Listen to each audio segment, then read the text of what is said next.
Chapter 1, Down the Rabbit Hole. Alice was beginning to get very tired of sitting by her sister on the bank, and of having nothing to do. Once or twice she had peeped into the book her sister was reading, but it had no pictures or conversations in it, and what is the use of a book, thought Alice, without pictures or conversations? So she was considering in her own mind, as well as she could, for the hot day made her feel very sleepy and stupid, whether the pleasure of making a daisy chain would be worth the trouble of getting up and picking the daisies, when suddenly a white rabbit with pink eyes ran close by her. There was nothing so very remarkable in that, nor did Alice think it so very much out of the way to hear the rabbit say to itself, "Oh dear! Oh dear! I shall be late." When she thought it over afterwards, it occurred to her that she ought to have wondered at this, but at the time it all seemed quite natural. But when the rabbit actually took a watch out of its waistcoat pocket, and looked at it, and then hurried on, Alice started to her feet, for it flashed across her mind that she had never before seen a rabbit with either a waistcoat pocket, or a watch to take out of it, and burning with curiosity, she ran across the field after it, and fortunately was just in time to see it pop down a large rabbit hole under the hedge. In another moment down went Alice after it, never once considering how in the world she was to get out again. The rabbit hole went straight on like a tunnel for some way, and then dipped suddenly down, so suddenly that Alice had not a moment to think about stopping herself before she found herself falling down a very deep well. Either the well was very deep, or she fell very slowly, for she had plenty of time as she went down to look about her and to wonder what was going to happen next. First, she tried to look down and make out what she was coming to, but it was too dark to see anything. Then she looked at the sides of the well, and noticed that they were filled with cupboards and bookshelves. Here and there she saw maps and pictures hung upon pegs. She took down a jar from one of the shelves as she passed. It was labeled orange marmalade, but to her great disappointment it was empty. She did not like to drop the jar for fear of killing somebody underneath, so managed to put it into one of the cupboards as she fell past it. Well, thought Alice to herself, after such a fall as this, I shall think nothing of tumbling downstairs. How brave they'll all think me at home.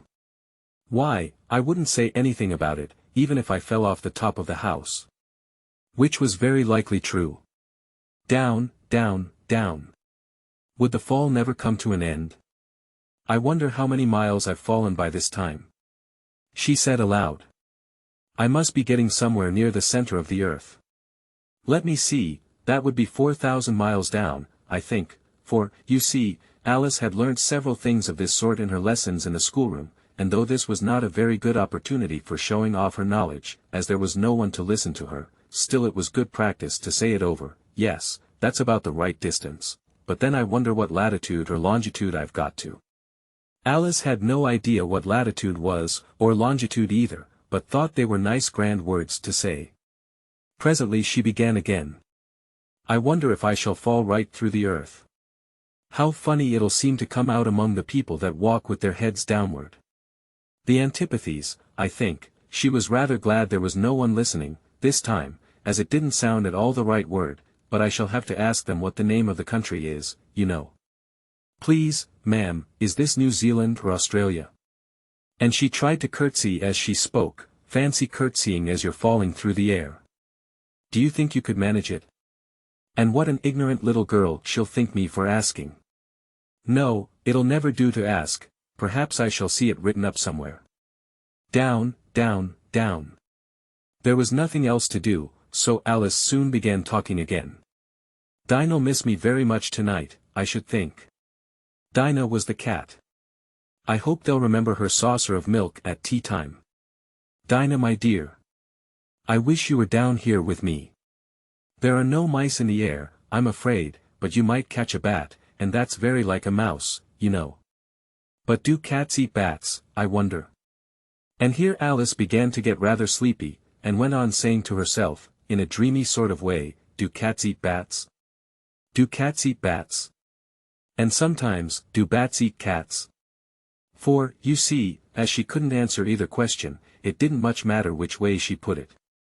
She felt that she was dozing off, and had just begun to dream that she was walking hand in hand with Dinah, and saying to her very earnestly, Now, Dinah, tell me the truth, did you ever eat a bat? When suddenly, thump! Thump! Down she came upon a heap of sticks and dry leaves, and the fall was over. Alice was not a bit hurt, and she jumped up onto her feet in a moment. She looked up, but it was all dark overhead. Before her was another long passage, and the white rabbit was still in sight, hurrying down it. There was not a moment to be lost. Away went Alice like the wind, and was just in time to hear it say, as it turned a corner, "Oh my ears and whiskers, how late it's getting." She was close behind it when she turned the corner, but the rabbit was no longer to be seen. She found herself in a long, low hall, which was lit up by a row of lamps hanging from the roof. There were doors all round the hall, but they were all locked, and when Alice had been all the way down one side and up the other, trying every door, she walked sadly down the middle, wondering how she was ever to get out again. Suddenly she came upon a little three-legged table, all made of solid glass. There was nothing on it except a tiny golden key, and Alice's first thought was that it might belong to one of the doors of the hall, but, alas! Either the locks were too large or the key was too small, but at any rate it would not open any of them. However, on the second time round, she came upon a low curtain she had not noticed before, and behind it was a little door about 15 inches high. She tried the little golden key in the lock, and to her great delight it fitted. Alice opened the door and found that it led into a small passage, not much larger than a rat-hole. She knelt down and looked along the passage into the loveliest garden you ever saw. How she longed to get out of that dark hall, and wander about among those beds of bright flowers and those cool fountains, but she could not even get her head through the doorway, and even if my head would go through, thought poor Alice, it would be of very little use without my shoulders. Oh, how I wish I could shut up like a telescope. I think I could, if I only knew how to begin. For, you see, so many out-of-the-way things had happened lately, that Alice had begun to think that very few things indeed were really impossible. There seemed to be no use in waiting by the little door, so she went back to the table, half hoping she might find another key on it, or at any rate a book of rules for shutting people up like telescopes. This time she found a little bottle on it, which certainly was not here before, said Alice, and round the neck of the bottle was a paper label, with the words "Drink Me," beautifully printed on it in large letters. It was all very well to say "Drink me," but the wise little Alice was not going to do that in a hurry. "No, I'll look first," she said, "and see whether it's marked poison or not," for she had read several nice little histories about children who had got burnt, and eaten up by wild beasts and other unpleasant things, all because they would not remember the simple rules their friends had taught them, such as, that a red-hot poker will burn you if you hold it too long, and that if you cut your finger very deeply with a knife, it usually bleeds, and she had never forgotten that, if you drink much from a bottle marked poison, it is almost certain to disagree with you, sooner or later. However, this bottle was not marked poison, so Alice ventured to taste it, and finding it very nice, it had, in fact, a sort of mixed flavor of cherry tart, custard, pineapple, roast turkey, toffee, and hot buttered toast. She very soon finished it off. Asterisk asterisk asterisk asterisk asterisk asterisk asterisk. Asterisk asterisk asterisk asterisk asterisk asterisk. Asterisk asterisk asterisk asterisk asterisk asterisk asterisk. What a curious feeling, said Alice, I must be shutting up like a telescope. And so it was indeed. She was now only 10 inches high, and her face brightened up at the thought that she was now the right size for going through the little door into that lovely garden. First, however, she waited for a few minutes to see if she was going to shrink any further. She felt a little nervous about this, for it might end, you know, said Alice to herself, in my going out altogether, like a candle. I wonder what I should be like then. And she tried to fancy what the flame of a candle is like after the candle is blown out, for she could not remember ever having seen such a thing. After a while, finding that nothing more happened, she decided on going into the garden at once, but, alas for poor Alice! When she got to the door, she found she had forgotten the little golden key, and when she went back to the table for it, she found she could not possibly reach it. She could see it quite plainly through the glass, and she tried her best to climb up one of the legs of the table, but it was too slippery, and when she had tired herself out with trying, the poor little thing sat down and cried. Come, there's no use in crying like that, said Alice to herself, rather sharply. I advise you to leave off this minute. She generally gave herself very good advice, though she very seldom followed it, and sometimes she scolded herself so severely as to bring tears into her eyes, and once she remembered trying to box her own ears for having cheated herself in a game of croquet she was playing against herself, for this curious child was very fond of pretending to be two people. But it's no use now, thought poor Alice, to pretend to be two people. Why, there's hardly enough of me left to make one respectable person. Soon her eye fell on a little glass box that was lying under the table. She opened it, and found in it a very small cake, on which the words "Eat me" were beautifully marked in currants. "Well, I'll eat it," said Alice, "and if it makes me grow larger, I can reach the key, and if it makes me grow smaller, I can creep under the door, so either way I'll get into the garden, and I don't care which happens." She ate a little bit, and said anxiously to herself, "Which way? Which way?" holding her hand on the top of her head to feel which way it was growing, and she was quite surprised to find that she remained the same size. To be sure, this generally happens when one eats cake, but Alice had got so much into the way of expecting nothing but out-of-the-way things to happen, that it seemed quite dull and stupid for life to go on in the common way. So she set to work, and very soon finished off the cake. Asterisk asterisk asterisk asterisk asterisk asterisk asterisk. Asterisk asterisk asterisk asterisk asterisk asterisk. Asterisk asterisk asterisk asterisk asterisk asterisk asterisk. Chapter 2. The Pool of Tears. Curiouser and curiouser, cried Alice. She was so much surprised, that for the moment she quite forgot how to speak good English. "Now I'm opening out like the largest telescope that ever was. Goodbye, feet." For when she looked down at her feet, they seemed to be almost out of sight, they were getting so far off. "Oh, my poor little feet, I wonder who will put on your shoes and stockings for you now, dears? I'm sure I shan't be able. I shall be a great deal too far off to trouble myself about you. You must manage the best way you can, but I must be kind to them," thought Alice, "or perhaps they won't walk the way I want to go. Let me see, I'll give them a new pair of boots every Christmas." And she went on planning to herself how she would manage it. "They must go by the carrier," she thought, "and how funny it'll seem, sending presents to one's own feet. And how odd the directions will look. Alice's right foot, esq. Hearth rug. Near the fender. With Alice's love. Oh dear, what nonsense I'm talking." Just then her head struck against the roof of the hall. In fact she was now more than 9 feet high, and she at once took up the little golden key and hurried off to the garden door. Poor Alice!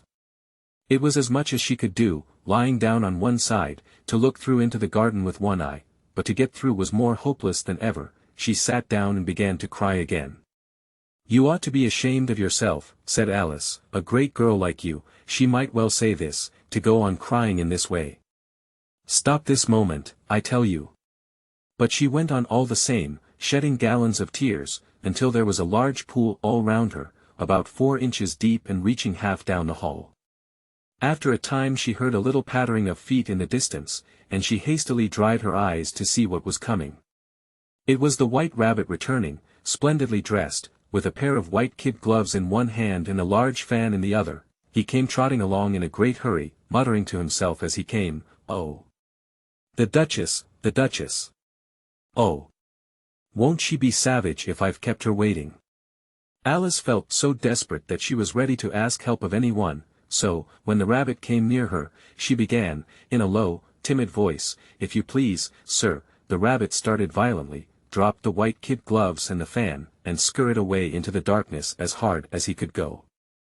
Alice took up the fan and gloves, and, as the hall was very hot, she kept fanning herself all the time she went on talking, "Dear, dear! How queer everything is today. And yesterday things went on just as usual. I wonder if I've been changed in the night. Let me think, was I the same when I got up this morning? I almost think I can remember feeling a little different. But if I'm not the same, the next question is, who in the world am I? Ah, that's the great puzzle." And she began thinking over all the children she knew that were of the same age as herself, to see if she could have been changed for any of them.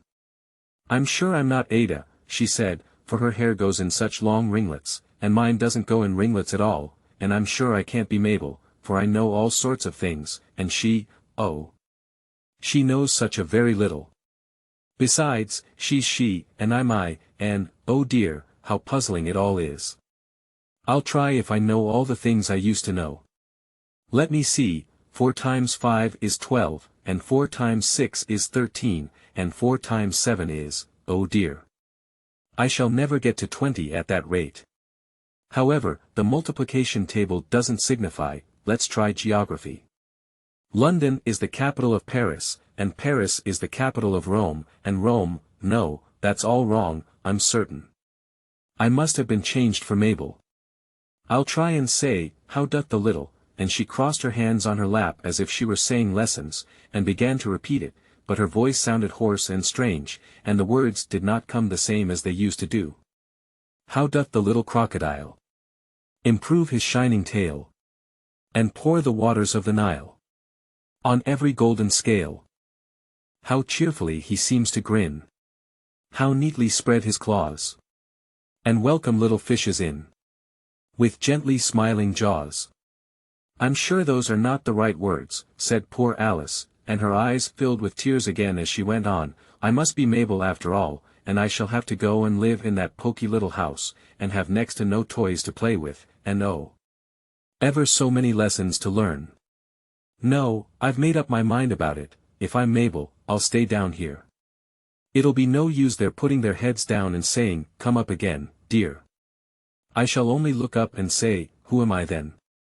Tell me that first, and then, if I like being that person, I'll come up, if not, I'll stay down here till I'm somebody else, but, oh dear, cried Alice, with a sudden burst of tears, I do wish they would put their heads down.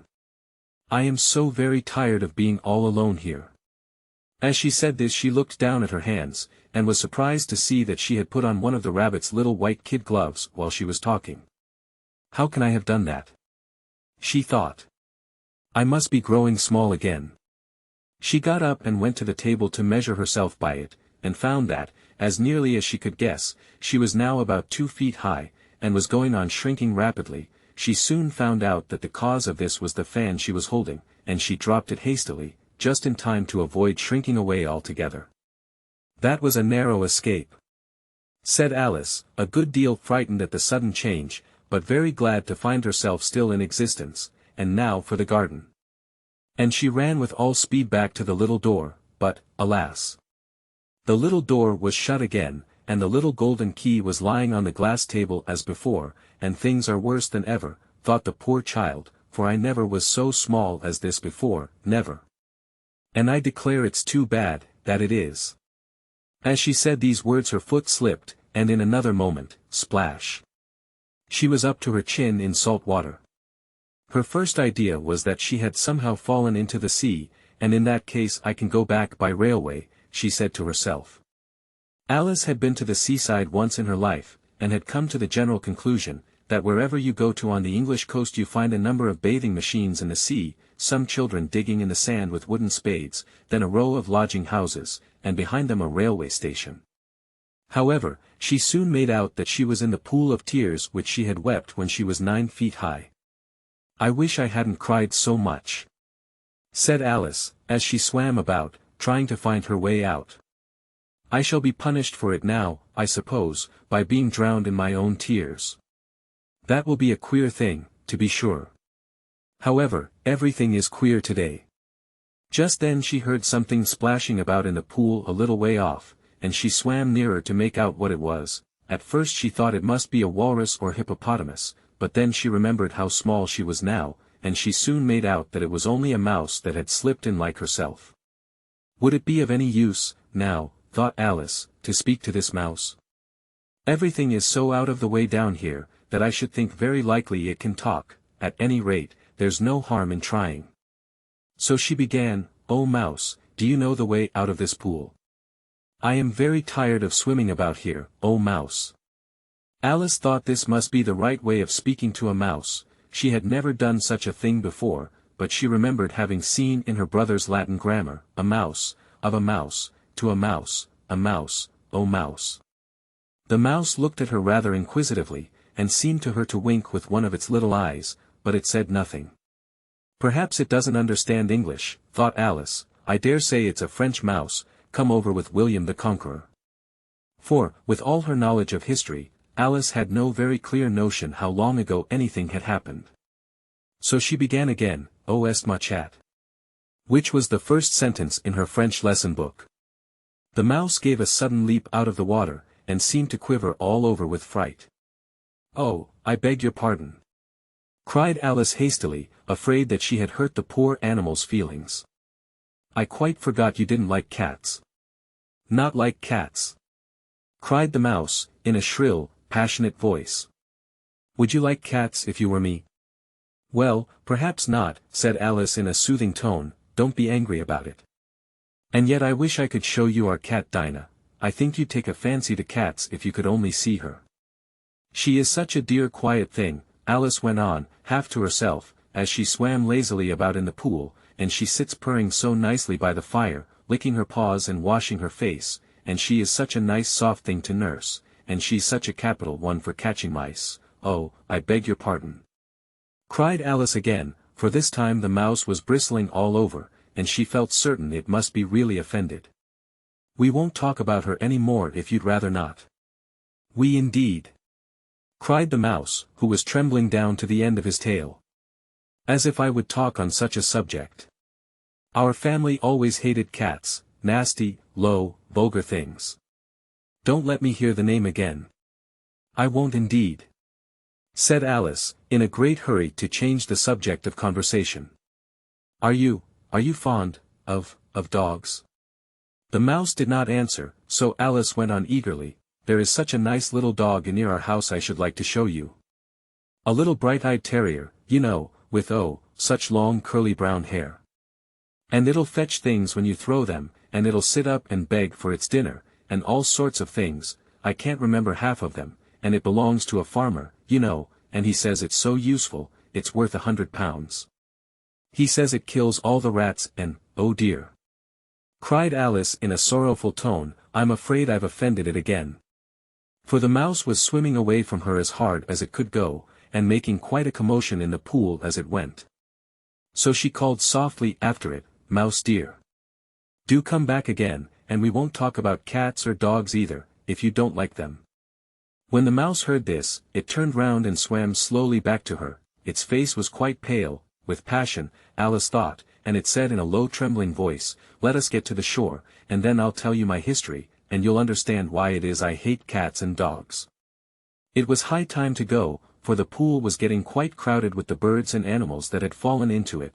There were a duck and a dodo, a lory and an eaglet and several other curious creatures. Alice led the way, and the whole party swam to the shore. Chapter 3. A Caucus Race and a Long Tail. They were indeed a queer-looking party that assembled on the bank, the birds with draggled feathers, the animals with their fur clinging close to them, and all dripping wet, cross, and uncomfortable. The first question of course was, how to get dry again. They had a consultation about this, and after a few minutes it seemed quite natural to Alice to find herself talking familiarly with them, as if she had known them all her life. Indeed, she had quite a long argument with the lory, who at last turned sulky, and would only say, "I am older than you, and must know better," and this Alice would not allow without knowing how old it was, and, as the lory positively refused to tell its age, there was no more to be said. At last the mouse, who seemed to be a person of authority among them, called out, "Sit down, all of you, and listen to me. I'll soon make you dry enough." They all sat down at once, in a large ring, with the mouse in the middle. Alice kept her eyes anxiously fixed on it, for she felt sure she would catch a bad cold if she did not get dry very soon. "Ahem," said the mouse with an important air, "are you all ready? This is the driest thing I know. Silence all round, if you please." William the Conqueror, whose cause was favored by the Pope, was soon submitted to by the English, who wanted leaders, and had been of late much accustomed to usurpation and conquest. Edwin and Morcar, the Earls of Mercia and Northumbria. "Ugh!" said the lory, with a shiver. "I beg your pardon," said the mouse, frowning, but very politely. "Did you speak?" "Not I," said the lory hastily. "I thought you did," said the mouse. "I proceed. Edwin and Morcar, the Earls of Mercia and Northumbria, declared for him, and even Stigand, the patriotic Archbishop of Canterbury, found it advisable." "Found what?" said the duck. "Found it," the mouse replied rather crossly, of course you know what it means. I know what it means well enough. When I find a thing, said the duck, it's generally a frog or a worm. The question is, what did the archbishop find? The mouse did not notice this question, but hurriedly went on, found it advisable to go with Edgar Atheling to meet William and offer him the crown. William's conduct at first was moderate.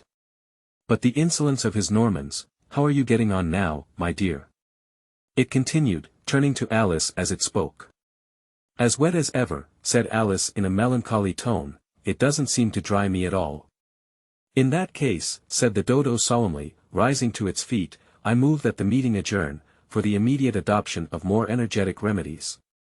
Speak English, said the eaglet. I don't know the meaning of half those long words, and, what's more, I don't believe you do either. And the eaglet bent down its head to hide a smile. Some of the other birds tittered audibly. What I was going to say, said the dodo in an offended tone, was, that the best thing to get us dry would be a caucus race.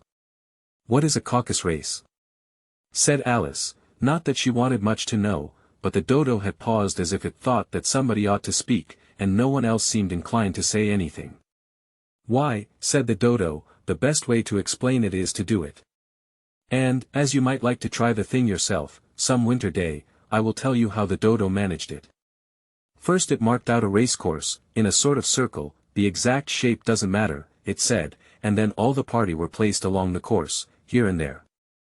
There was no 1, 2, 3, and away, but they began running when they liked, and left off when they liked, so that it was not easy to know when the race was over. However, when they had been running half an hour or so, and were quite dry again, the dodo suddenly called out the race is over.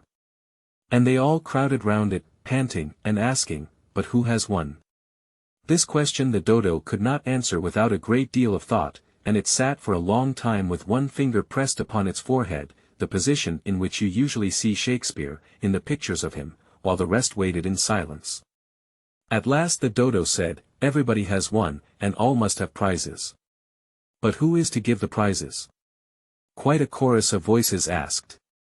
Why, she, of course, said the dodo, pointing to Alice with one finger, and the whole party at once crowded round her, calling out in a confused way, prizes. Prizes. Alice had no idea what to do, and in despair she put her hand in her pocket, and pulled out a box of comfits. Luckily the salt water had not got into it, and handed them round as prizes. There was exactly 1 apiece, all round. But she must have a prize herself, you know, said the mouse. Of course, the dodo replied very gravely. What else have you got in your pocket? He went on, turning to Alice. Only a thimble, said Alice sadly. Hand it over here, said the dodo. Then they all crowded round her once more, while the dodo solemnly presented the thimble, saying we beg your acceptance of this elegant thimble, and, when it had finished this short speech, they all cheered. Alice thought the whole thing very absurd, but they all looked so grave that she did not dare to laugh, and, as she could not think of anything to say, she simply bowed, and took the thimble, looking as solemn as she could. The next thing was to eat the comfits. This caused some noise and confusion, as the large birds complained that they could not taste theirs, and the small ones choked and had to be patted on the back. However, it was over at last, and they sat down again in a ring, and begged the mouse to tell them something more. You promised to tell me your history, you know, said Alice, and why it is you hate C&D, she added in a whisper, half afraid that it would be offended again. Mine is a long and a sad tale, said the mouse, turning to Alice, and sighing. It is a long tale, certainly, said Alice, looking down with wonder at the mouse's tail, but why do you call it sad? And she kept on puzzling about it while the mouse was speaking, so that her idea of the tale was something like this. Fury said to a mouse, that he met in the house. Let us both go to law, I will prosecute. You. Come. I'll take no denial, we must have a trial, for really this morning I've nothing to do, said the mouse to the cur, such a trial Dear Sir. With no jury or judge would be wasting our breath. I'll be judge, I'll be jury, said cunning old fury. I'll try the whole cause and condemn you to death. You are not attending, said the mouse to Alice severely. What are you thinking of? I beg your pardon, said Alice very humbly, you had got to the fifth bend, I think. I had not, cried the mouse, sharply and very angrily. A knot, said Alice, always ready to make herself useful, and looking anxiously about her. Oh, do let me help to undo it. I shall do nothing of the sort, said the mouse, getting up and walking away. You insult me by talking such nonsense. I didn't mean it, pleaded poor Alice. But you're so easily offended, you know. The mouse only growled in reply. Please come back and finish your story. Alice called after it, and the others all joined in chorus, yes, please do. But the mouse only shook its head impatiently, and walked a little quicker. What a pity it wouldn't stay, sighed the lorry, as soon as it was quite out of sight, and an old crab took the opportunity of saying to her daughter, ah, my dear. Let this be a lesson to you never to lose your temper. Hold your tongue, ma, said the young crab, a little snappishly. You're enough to try the patience of an oyster. I wish I had our Dinah here, I know I do, said Alice aloud, addressing nobody in particular. She'd soon fetch it back. And who is Dinah, if I might venture to ask the question? Said the lorry. Alice replied eagerly, for she was always ready to talk about her pet, Dinah's our cat. And she's such a capital one for catching mice you can't think. And oh, I wish you could see her after the birds. Why, she'll eat a little bird as soon as look at it. This speech caused a remarkable sensation among the party. Some of the birds hurried off at once. One old magpie began wrapping itself up very carefully, remarking, I really must be getting home, the night air doesn't suit my throat. And a canary called out in a trembling voice to its children, come away, my dears. It's high time you were all in bed. On various pretexts they all moved off, and Alice was soon left alone. I wish I hadn't mentioned Dinah, she said to herself in a melancholy tone. Nobody seems to like her, down here, and I'm sure she's the best cat in the world. Oh, my dear Dinah. I wonder if I shall ever see you any more. And here poor Alice began to cry again, for she felt very lonely and low-spirited. In a little while, however, she again heard a little pattering of footsteps in the distance, and she looked up eagerly, half hoping that the mouse had changed his mind, and was coming back to finish his story. Chapter 4. The Rabbit Sends in a Little Bill. It was the White Rabbit, trotting slowly back again, and looking anxiously about as it went, as if it had lost something, and she heard it muttering to itself, the Duchess. The Duchess. Oh my dear paws. Oh my fur and whiskers. She'll get me executed, as sure as ferrets are ferrets. Where can I have dropped them, I wonder? Alice guessed in a moment that it was looking for the fan and the pair of white kid gloves, and she very good-naturedly began hunting about for them, but they were nowhere to be seen. Everything seemed to have changed since her swim in the pool, and the great hall, with the glass table and the little door, had vanished completely. Very soon the rabbit noticed Alice, as she went hunting about, and called out to her in an angry tone, Why, Mary Ann, what are you doing out here? Run home this moment, and fetch me a pair of gloves and a fan. Quick, now. And Alice was so much frightened that she ran off at once in the direction it pointed to, without trying to explain the mistake it had made. He took me for his housemaid, she said to herself as she ran.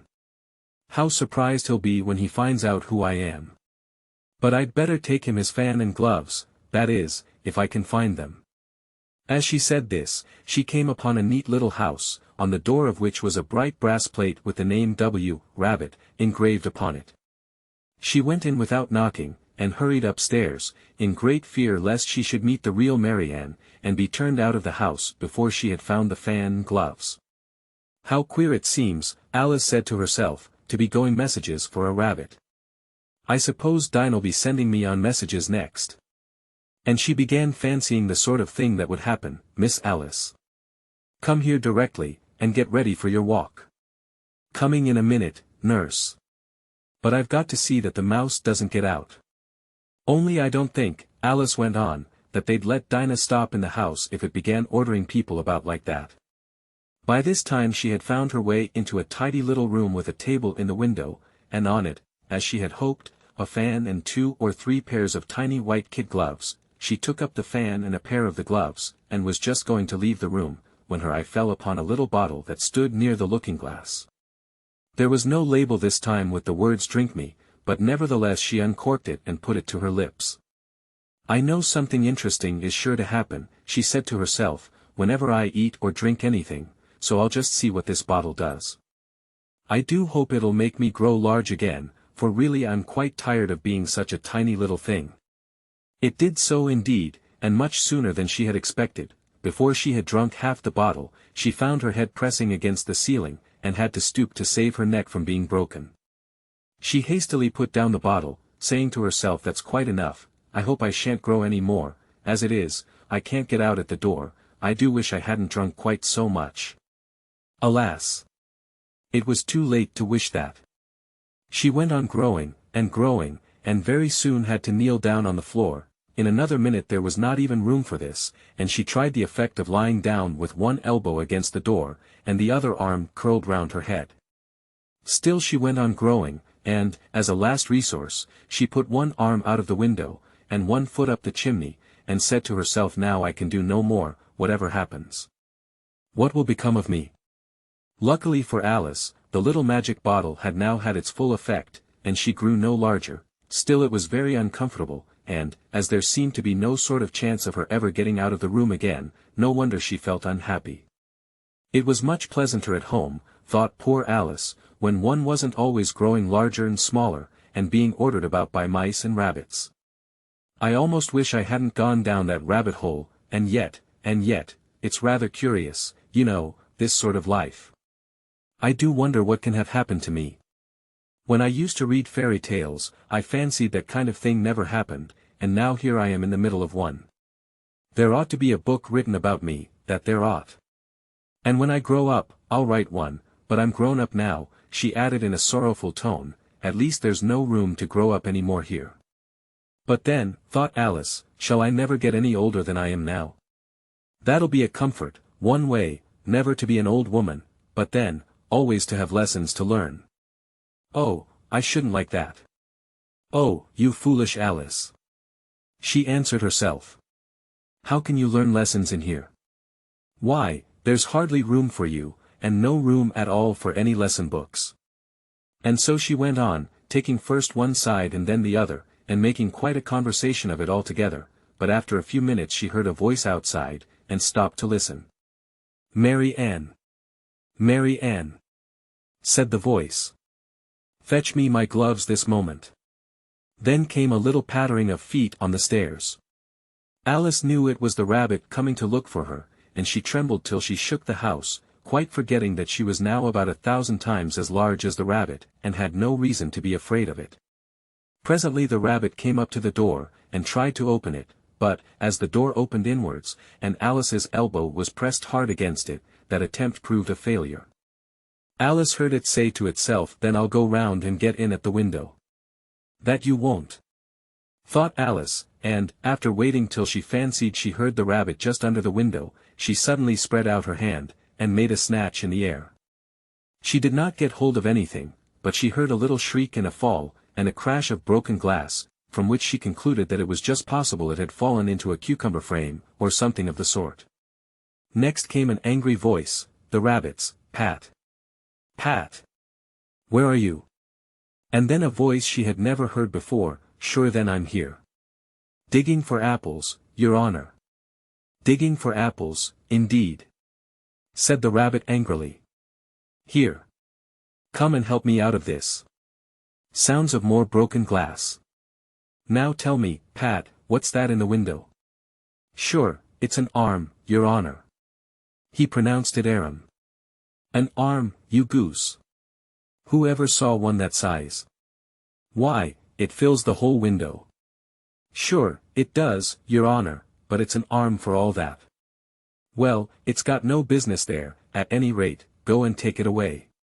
There was a long silence after this, and Alice could only hear whispers now and then, such as, sure, I don't like it, your honor, at all, at all.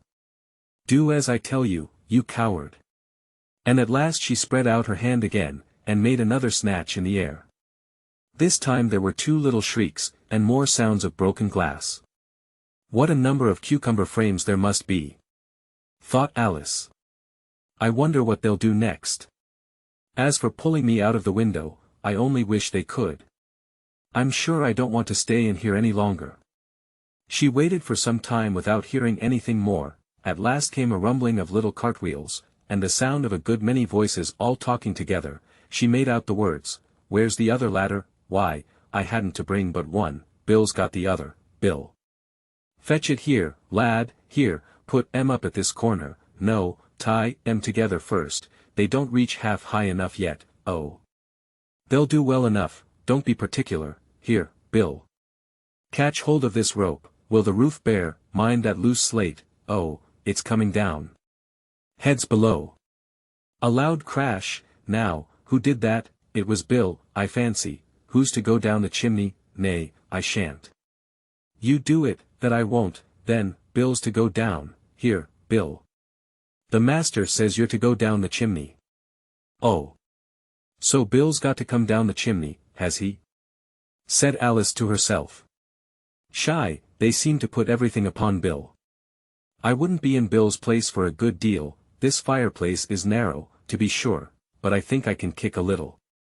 She drew her foot as far down the chimney as she could, and waited till she heard a little animal, she couldn't guess of what sort it was, scratching and scrambling about in the chimney close above her. Then, saying to herself, "This is Bill," she gave one sharp kick, and waited to see what would happen next.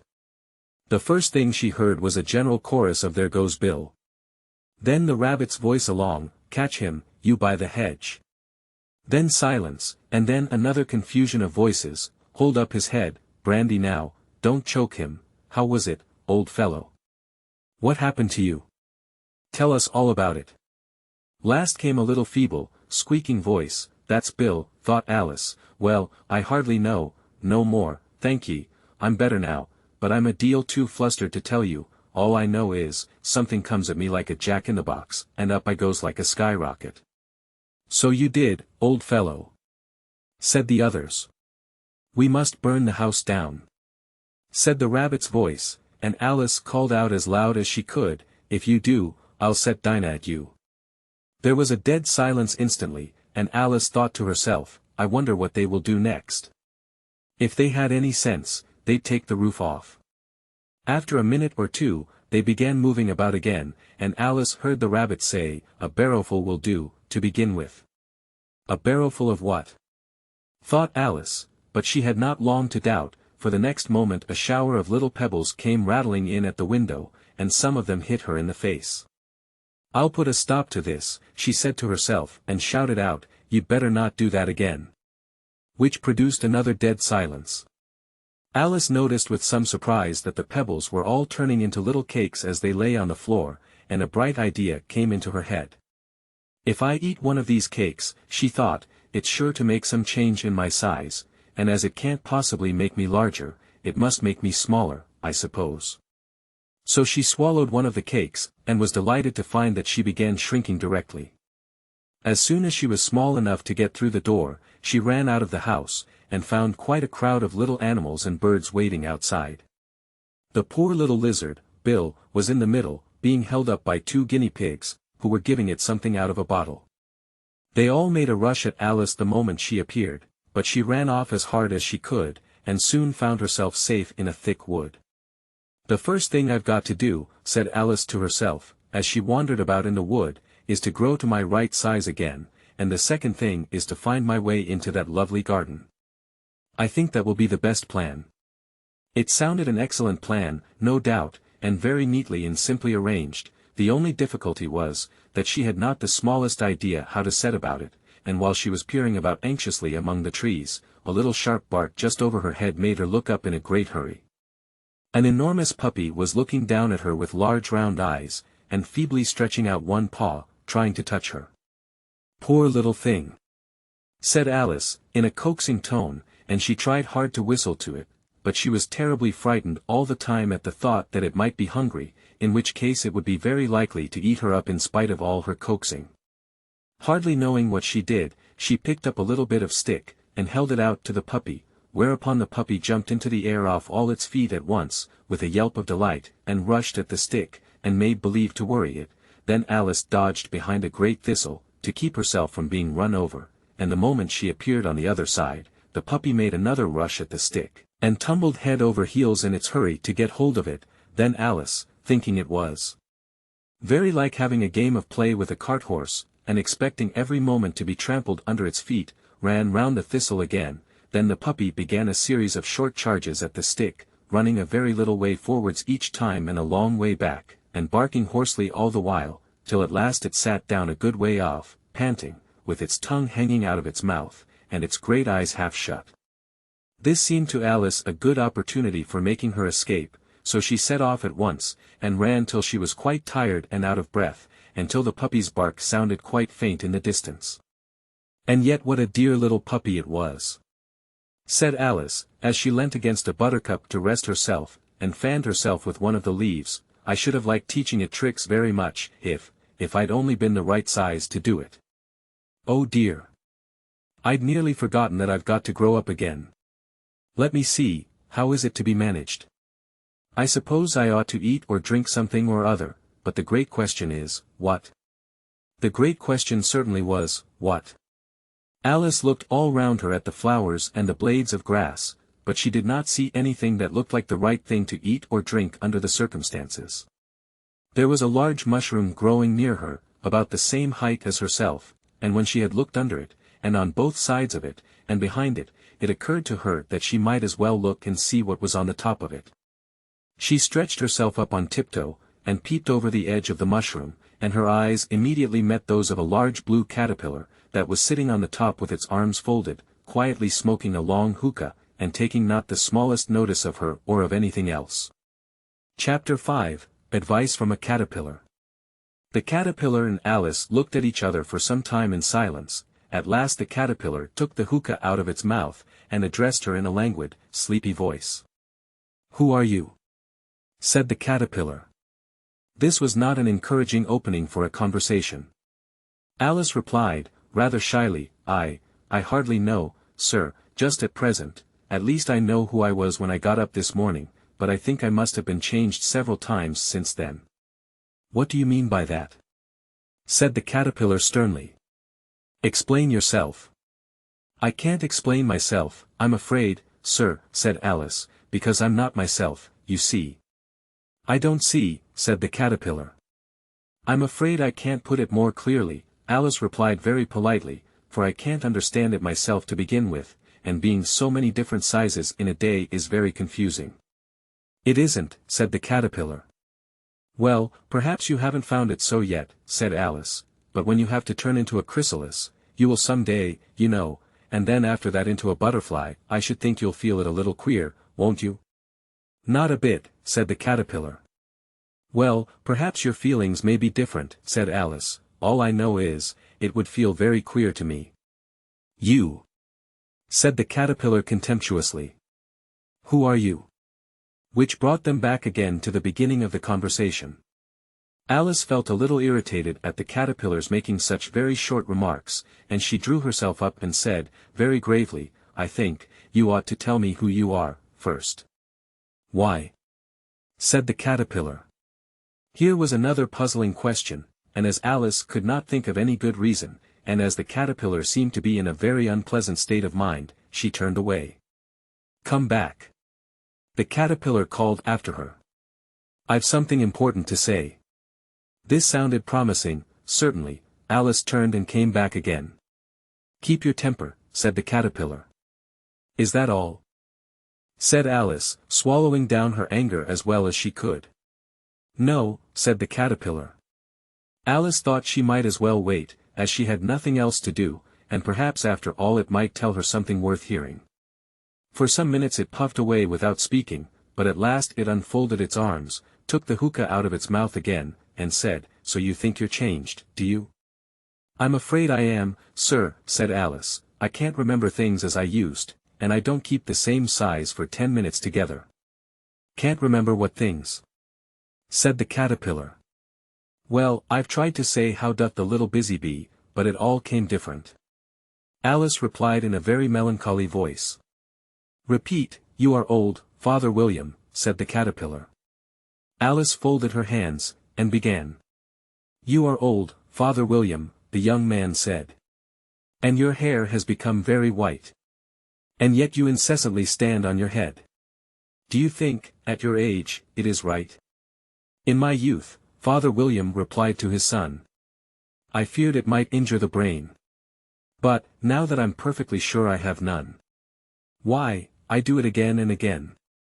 "You are old," said the youth, "as I mentioned before. And have grown most uncommonly fat. Yet you turned a back somersault in at the door.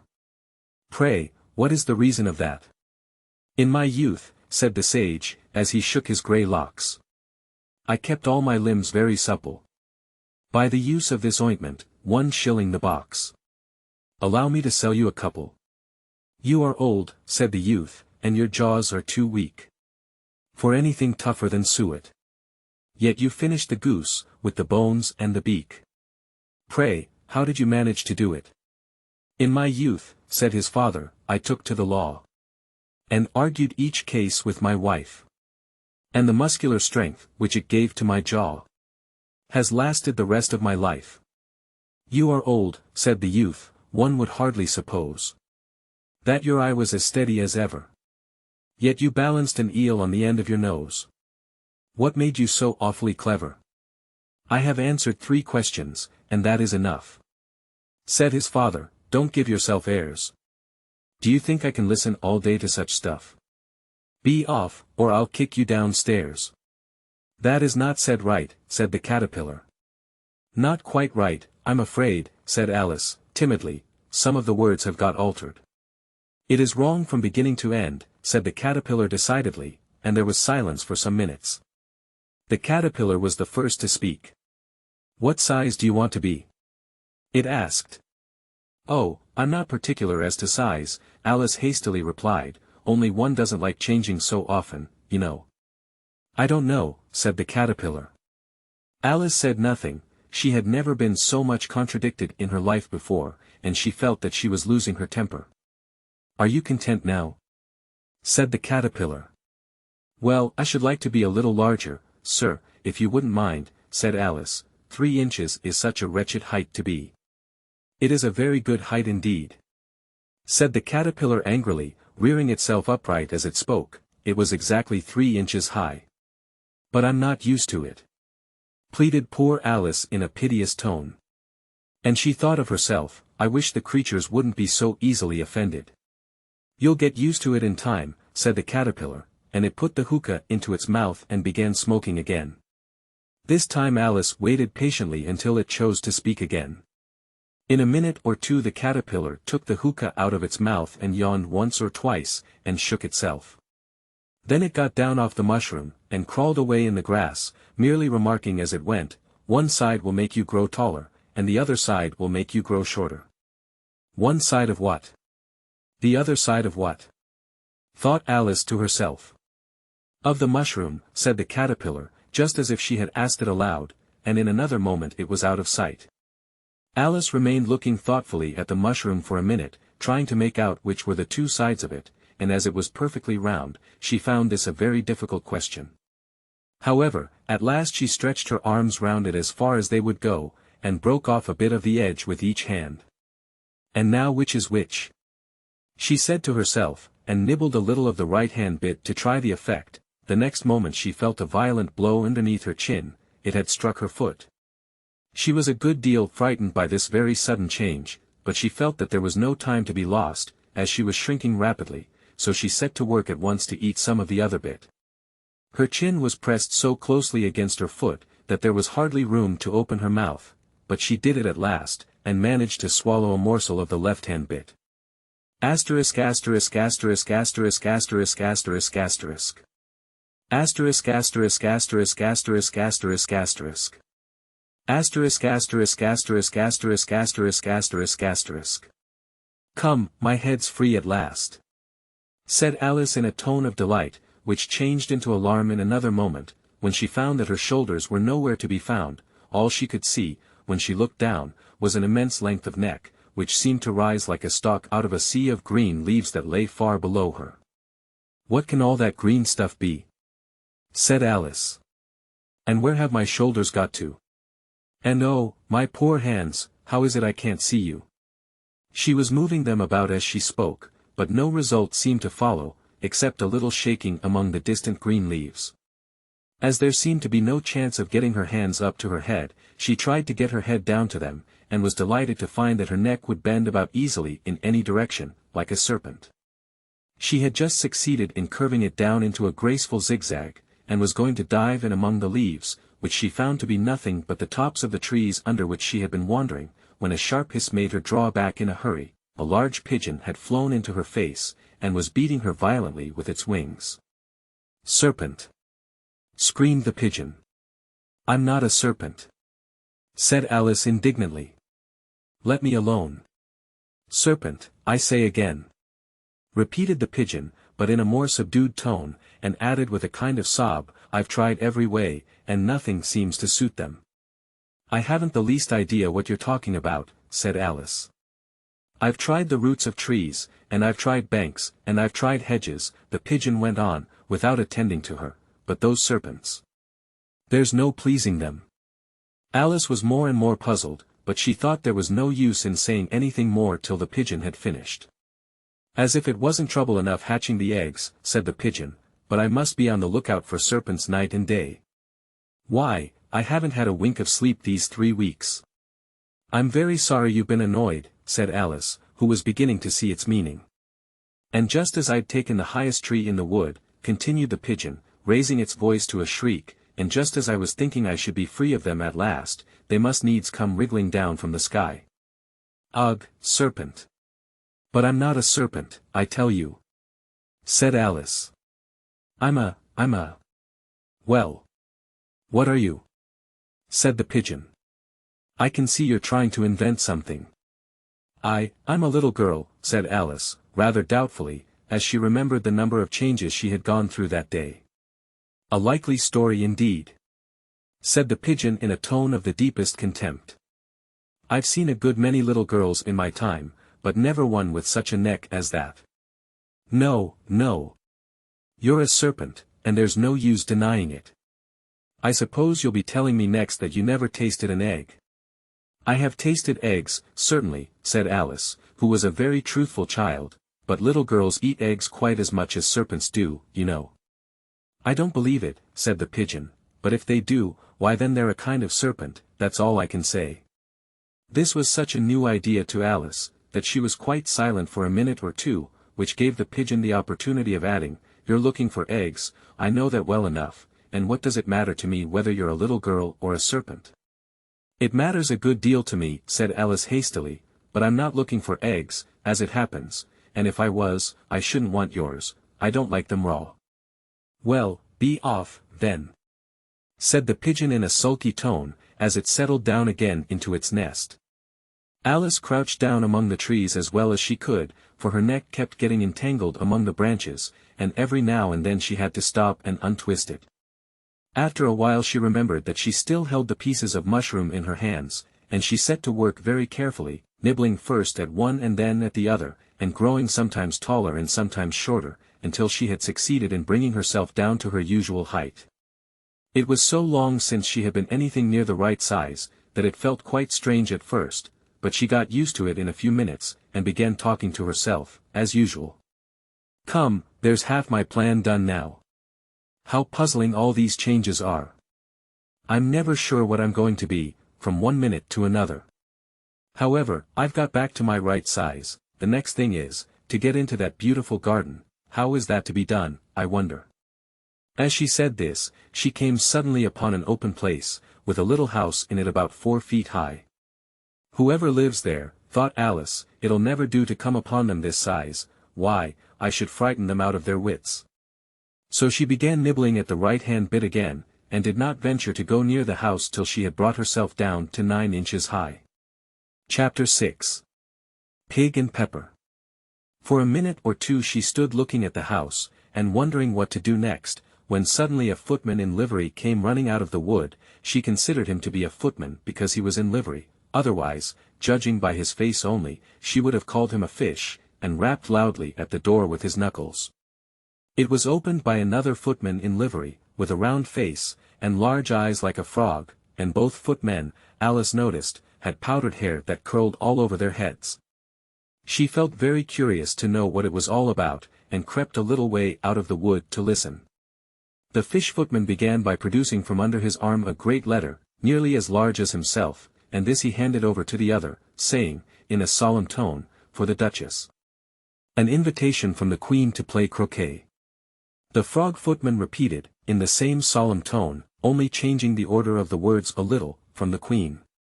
An invitation for the Duchess to play croquet.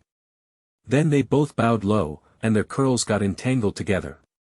Alice laughed so much at this, that she had to run back into the wood for fear of their hearing her, and when she next peeped out the fish footman was gone, and the other was sitting on the ground near the door, staring stupidly up into the sky. Alice went timidly up to the door, and knocked. "There's no sort of use in knocking," said the footman, "and that for 2 reasons. First, because I'm on the same side of the door as you are, secondly, because they're making such a noise inside, no one could possibly hear you." And certainly there was a most extraordinary noise going on within, a constant howling and sneezing, and every now and then a great crash, as if a dish or kettle had been broken to pieces. "Please, then," said Alice, "how am I to get in?" "There might be some sense in your knocking," the footman went on without attending to her, "if we had the door between us. For instance, if you were inside, you might knock, and I could let you out, you know." He was looking up into the sky all the time he was speaking, and this Alice thought decidedly uncivil. "But perhaps he can't help it," she said to herself, "his eyes are so very nearly at the top of his head. But at any rate he might answer questions. How am I to get in?" She repeated, aloud. "I shall sit here," the footman remarked, "till tomorrow." At this moment the door of the house opened, and a large plate came skimming out, straight at the footman's head. It just grazed his nose, and broke to pieces against one of the trees behind him. "Or next day, maybe," the footman continued in the same tone, exactly as if nothing had happened. "How am I to get in?" asked Alice again, in a louder tone. "Are you to get in at all?" said the footman. "That's the first question, you know." It was, no doubt, only Alice did not like to be told so.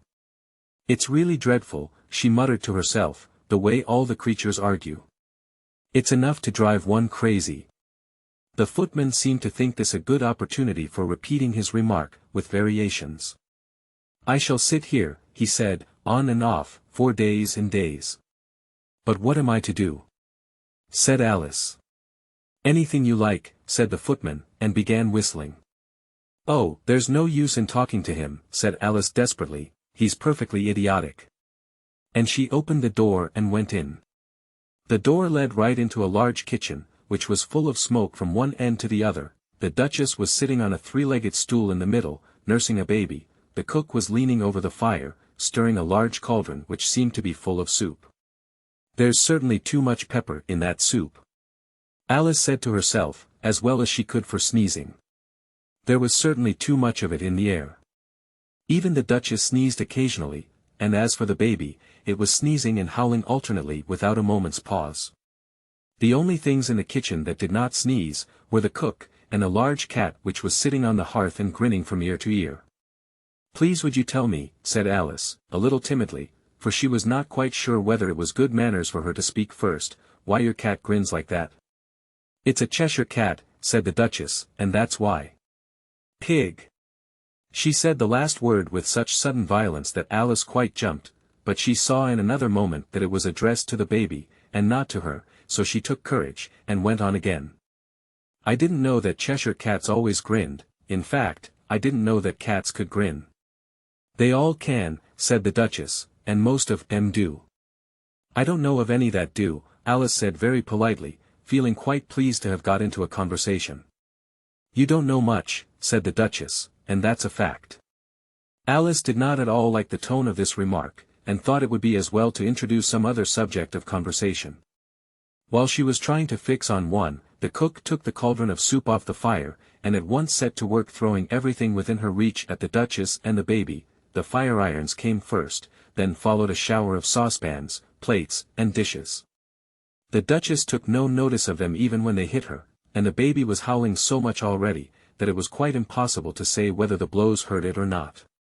Oh, please mind what you're doing, cried Alice, jumping up and down in an agony of terror. Oh, there goes his precious nose. As an unusually large saucepan flew close by it, and very nearly carried it off. If everybody minded their own business, the Duchess said in a hoarse growl, the world would go round a deal faster than it does. Which would not be an advantage, said Alice, who felt very glad to get an opportunity of showing off a little of her knowledge. Just think of what work it would make with the day and night. You see, the earth takes 24 hours to turn round on its axis. Talking of axes, said the Duchess, chop off her head. Alice glanced rather anxiously at the cook, to see if she meant to take the hint, but the cook was busily stirring the soup, and seemed not to be listening, so she went on again, 24 hours, I think, or is it 12? Oh, don't bother me, said the Duchess, I never could abide figures. And with that she began nursing her child again, singing a sort of lullaby to it as she did so, and giving it a violent shake at the end of every line. Speak roughly to your little boy. And beat him when he sneezes. He only does it to annoy. Because he knows it teases. Chorus. In which the cook and the baby joined. Wow! Wow! Wow! While the Duchess sang the second verse of the song, she kept tossing the baby violently up and down, and the poor little thing howled so, that Alice could hardly hear the words. I speak severely to my boy. I beat him when he sneezes. For he can thoroughly enjoy the pepper when he pleases. Chorus. Wow! Wow! Wow! Here. You may nurse it a bit, if you like. The Duchess said to Alice, flinging the baby at her as she spoke. I must go and get ready to play croquet with the Queen, and she hurried out of the room. The cook threw a frying pan after her as she went out, but it just missed her. Alice caught the baby with some difficulty, as it was a queer-shaped little creature, and held out its arms and legs in all directions, just like a starfish, thought Alice. The poor little thing was snorting like a steam engine when she caught it, and kept doubling itself up and straightening itself out again, so that altogether, for the first minute or two, it was as much as she could do to hold it.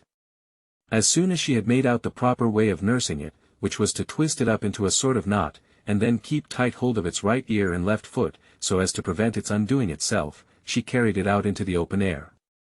If I don't take this child away with me, thought Alice, they're sure to kill it in a day or two, wouldn't it be murder to leave it behind? She said the last words out loud, and the little thing grunted in reply. It had left off sneezing by this time. Don't grunt, said Alice, that's not at all a proper way of expressing yourself. The baby grunted again, and Alice looked very anxiously into its face to see what was the matter with it. There could be no doubt that it had a very turn-up nose, much more like a snout than a real nose, also its eyes were getting extremely small for a baby. Altogether Alice did not like the look of the thing at all. But perhaps it was only sobbing, she thought, and looked into its eyes again, to see if there were any tears. No, there were no tears. If you're going to turn into a pig, my dear, said Alice, seriously, I'll have nothing more to do with you. Mind now. The poor little thing sobbed again, or grunted, it was impossible to say which, and they went on for some while in silence. Alice was just beginning to think to herself, now, what am I to do with this creature when I get it home? When it grunted again, so violently, that she looked down into its face in some alarm. This time there could be no mistake about it, it was neither more nor less than a pig, and she felt that it would be quite absurd for her to carry it further. So she set the little creature down, and felt quite relieved to see it trot away quietly into the wood. If it had grown up, she said to herself, it would have made a dreadfully ugly child, but it makes rather a handsome pig, I think. And she began thinking over other children she knew, who might do very well as pigs, and was just saying to herself, if one only knew the right way to change them, when she was a little startled by seeing the Cheshire Cat sitting on a bough of a tree a few yards off. The cat only grinned when it saw Alice. It looked good-natured, she thought, still it had very long claws and a great many teeth, so she felt that it ought to be treated with respect. Cheshire Puss, she began, rather timidly, as she did not at all know whether it would like the name. However, it only grinned a little wider. Come, it's pleased so far, thought Alice, and she went on. Would you tell me, please, which way I ought to go from here? That depends a good deal on where you want to get to, said the cat. I don't much care where, said Alice. Then it doesn't matter which way you go, said the cat. So long as I get somewhere, Alice added as an explanation. Oh, you're sure to do that, said the cat, if you only walk long enough. Alice felt that this could not be denied, so she tried another question. What sort of people live about here? In that direction, the cat said, waving its right paw round, lives a hatter, and in that direction, waving the other paw, lives a March hare. Visit either you like, they're both mad. But I don't want to go among mad people, Alice remarked. Oh, you can't help that, said the cat, we're all mad here. I'm mad. You're mad. How do you know I'm mad? Said Alice. You must be, said the cat, or you wouldn't have come here. Alice didn't think that proved it at all, however, she went on, and how do you know that you're mad? To begin with, said the cat, a dog's not mad. You grant that? I suppose so, said Alice. Well, then, the cat went on, you see, a dog growls when it's angry, and wags its tail when it's pleased. Now I growl when I'm pleased, and wag my tail when I'm angry. Therefore I'm mad. I call it purring, not growling, said Alice. Call it what you like, said the cat. Do you play croquet with the Queen today? I should like it very much, said Alice, but I haven't been invited yet. You'll see me there, said the cat, and vanished. Alice was not much surprised at this, she was getting so used to queer things happening. While she was looking at the place where it had been, it suddenly appeared again. By the by, what became of the baby? Said the cat. I'd nearly forgotten to ask. It turned into a pig, Alice quietly said, just as if it had come back in a natural way. I thought it would, said the cat, and vanished again. Alice waited a little, half expecting to see it again, but it did not appear, and after a minute or two she walked on in the direction in which the March hare was said to live. I've seen hatters before, she said to herself, the March hare will be much the most interesting, and perhaps as this is May it won't be raving mad, at least not so mad as it was in March. As she said this, she looked up, and there was the cat again, sitting on a branch of a tree. Did you say pig, or fig? Said the cat. I said pig, replied Alice, and I wish you wouldn't keep appearing and vanishing so suddenly, you make one quite giddy. All right, said the cat, and this time it vanished quite slowly, beginning with the end of the tail, and ending with the grin, which remained some time after the rest of it had gone. Well. I've often seen a cat without a grin, thought Alice, but a grin without a cat. It's the most curious thing I ever saw in my life. She had not gone much farther before she came in sight of the house of the March hare. She thought it must be the right house, because the chimneys were shaped like ears and the roof was thatched with fur. It was so large a house, that she did not like to go nearer till she had nibbled some more of the left-hand bit of mushroom, and raised herself to about 2 feet high. Even then she walked up towards it rather timidly, saying to herself, suppose it should be raving mad after all. I almost wish I'd gone to see the hatter instead. Chapter 7. A Mad Tea Party. There was a table set out under a tree in front of the house, and the March hare and the hatter were having tea at it. A dormouse was sitting between them, fast asleep, and the other two were using it as a cushion, resting their elbows on it, and talking over its head. Very uncomfortable for the dormouse, thought Alice, only, as it's asleep, I suppose it doesn't mind. The table was a large one, but the three were all crowded together at one corner of it. No room. No room. They cried out when they saw Alice coming. There's plenty of room, said Alice indignantly, and she sat down in a large armchair at one end of the table. Have some wine, the March Hare said in an encouraging tone. Alice looked all round the table, but there was nothing on it but tea. I don't see any wine, she remarked. There isn't any, said the March Hare. Then it wasn't very civil of you to offer it, said Alice angrily. It wasn't very civil of you to sit down without being invited, said the March Hare. I didn't know it was your table, said Alice. It's laid for a great many more than three. Your hair wants cutting, said the Hatter. He had been looking at Alice for some time with great curiosity, and this was his first speech. You should learn not to make personal remarks, Alice said with some severity. It's very rude. The Hatter opened his eyes very wide on hearing this, but all he said was, why is a raven like a writing desk? Come, we shall have some fun now, thought Alice. I'm glad they've begun asking riddles. I believe I can guess that, she added aloud. Do you mean that you think you can find out the answer to it? Said the March Hare. Exactly so, said Alice. Then you should say what you mean, the March Hare went on. I do, Alice hastily replied, at least I mean what I say, that's the same thing, you know. Not the same thing a bit, said the Hatter. You might just as well say that, I see what I eat, is the same thing as, I eat what I see. You might just as well say, added the March Hare, that, I like what I get, is the same thing as, I get what I like. You might just as well say, added the Dormouse, who seemed to be talking in his sleep, that I breathe when I sleep, is the same thing as, I sleep when I breathe. It is the same thing with you, said the Hatter, and here the conversation dropped, and the party sat silent for a minute, while Alice thought over all she could remember about ravens and writing desks, which wasn't much. The Hatter was the first to break the silence. What day of the month is it? He said, turning to Alice. He had taken his watch out of his pocket, and was looking at it uneasily, shaking it every now and then, and holding it to his ear. Alice considered a little, and then said the 4th. 2 days wrong, sighed the Hatter. I told you butter wouldn't suit the works, he added looking angrily at the March Hare. It was the best butter, the March Hare meekly replied. Yes, but some crumbs must have got in as well, the Hatter grumbled. You shouldn't have put it in with the bread knife.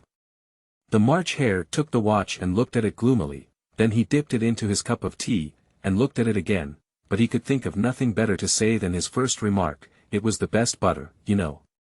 Alice had been looking over his shoulder with some curiosity. What a funny watch, she remarked. It tells the day of the month, and doesn't tell what o'clock it is. Why should it? Muttered the Hatter. Does your watch tell you what year it is?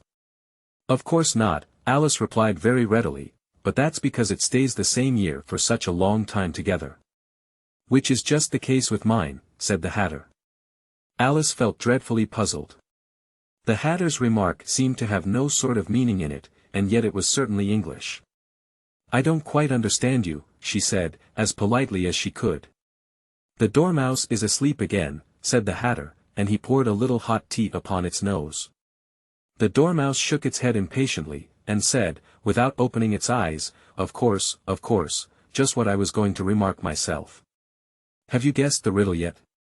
The Hatter said, turning to Alice again. No, I give it up, Alice replied. What's the answer? I haven't the slightest idea, said the Hatter. Nor I, said the March Hare.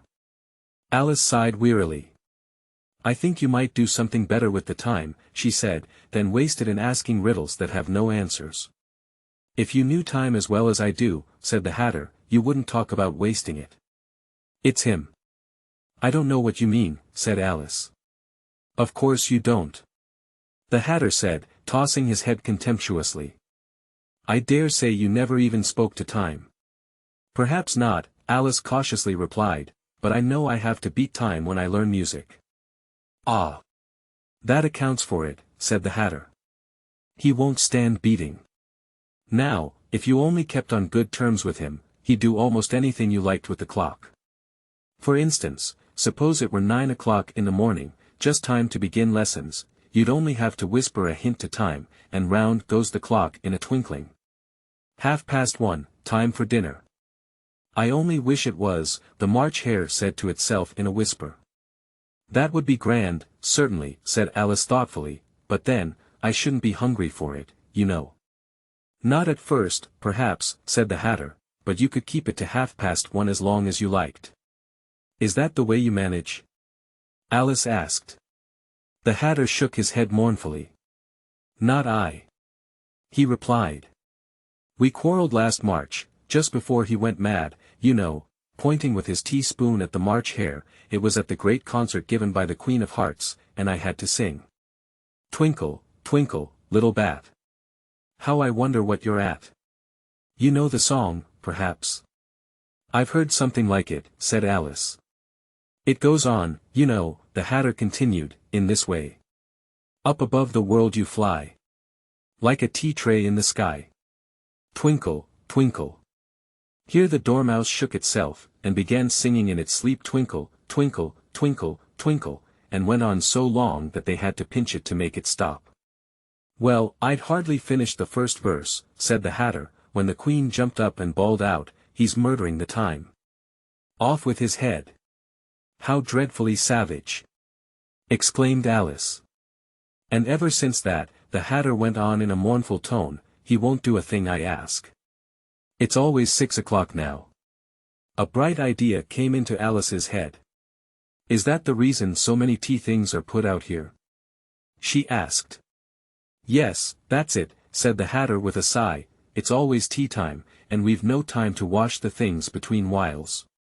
Then you keep moving round, I suppose? Said Alice.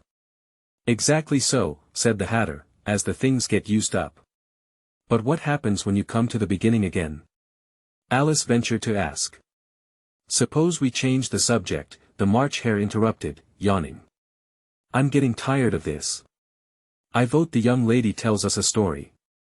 I'm afraid I don't know one, said Alice, rather alarmed at the proposal. Then the Dormouse shall. They both cried. Wake up, Dormouse. And they pinched it on both sides at once. The Dormouse slowly opened his eyes. I wasn't asleep, he said in a hoarse, feeble voice, I heard every word you fellows were saying. Tell us a story. Said the March Hare. Yes, please do. Pleaded Alice. And be quick about it, added the Hatter, or you'll be asleep again before it's done.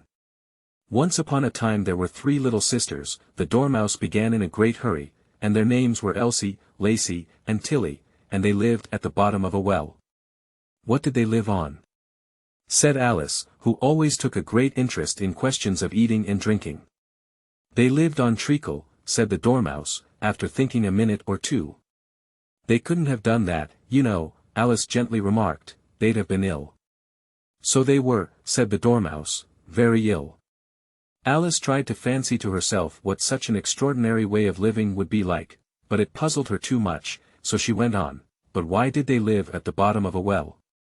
Take some more tea, the March Hare said to Alice, very earnestly. I've had nothing yet, Alice replied in an offended tone, so I can't take more. You mean you can't take less, said the Hatter, it's very easy to take more than nothing. Nobody asked your opinion, said Alice. Who's making personal remarks now? The Hatter asked triumphantly.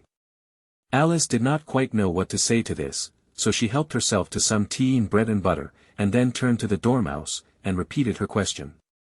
Why did they live at the bottom of a well? The Dormouse again took a minute or two to think about it, and then said, it was a treacle well. There's no such thing. Alice was beginning very angrily, but the Hatter and the March Hare went sh.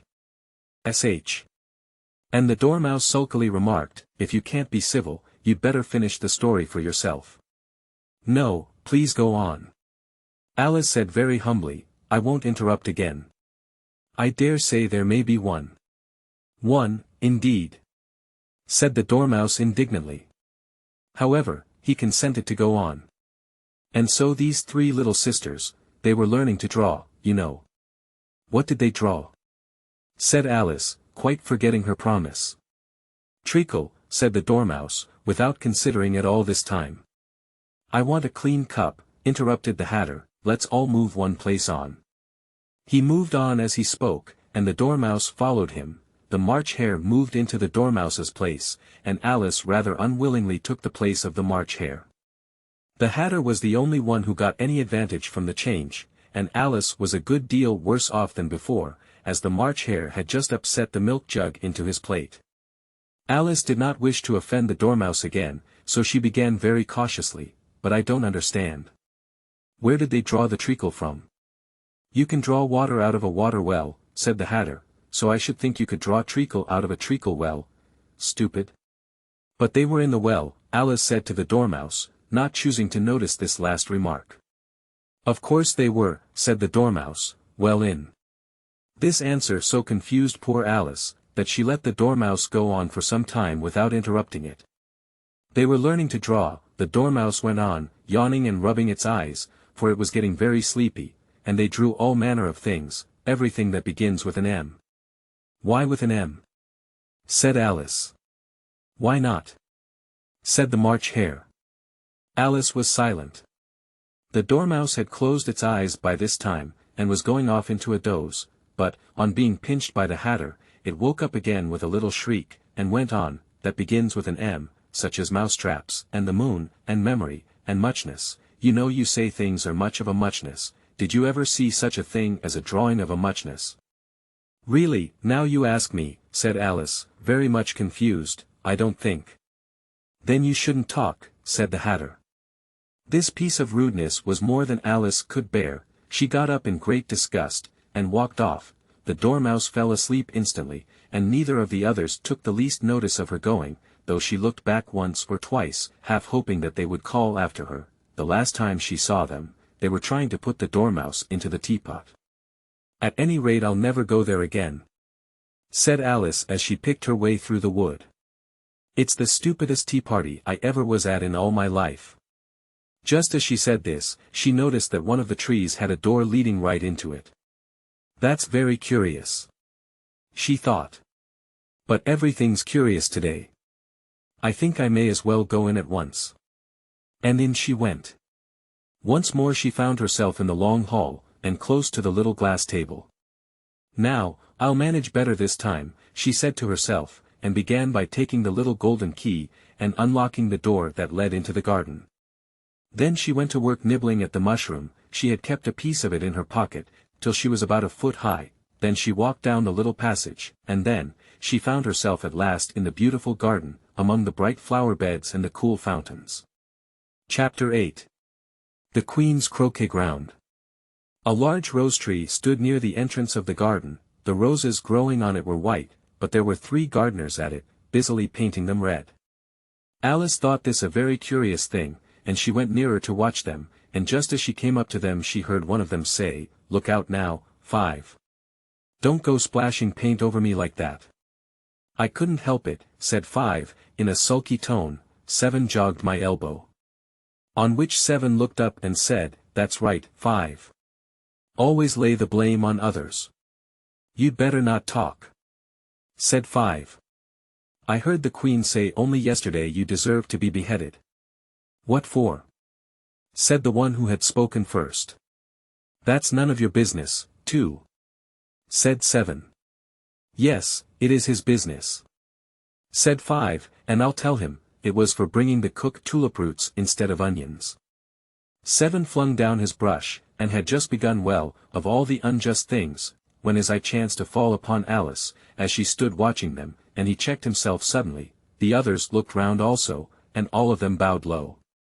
"Would you tell me," said Alice, a little timidly, "why you are painting those roses?" 5 and 7 said nothing, but looked at 2.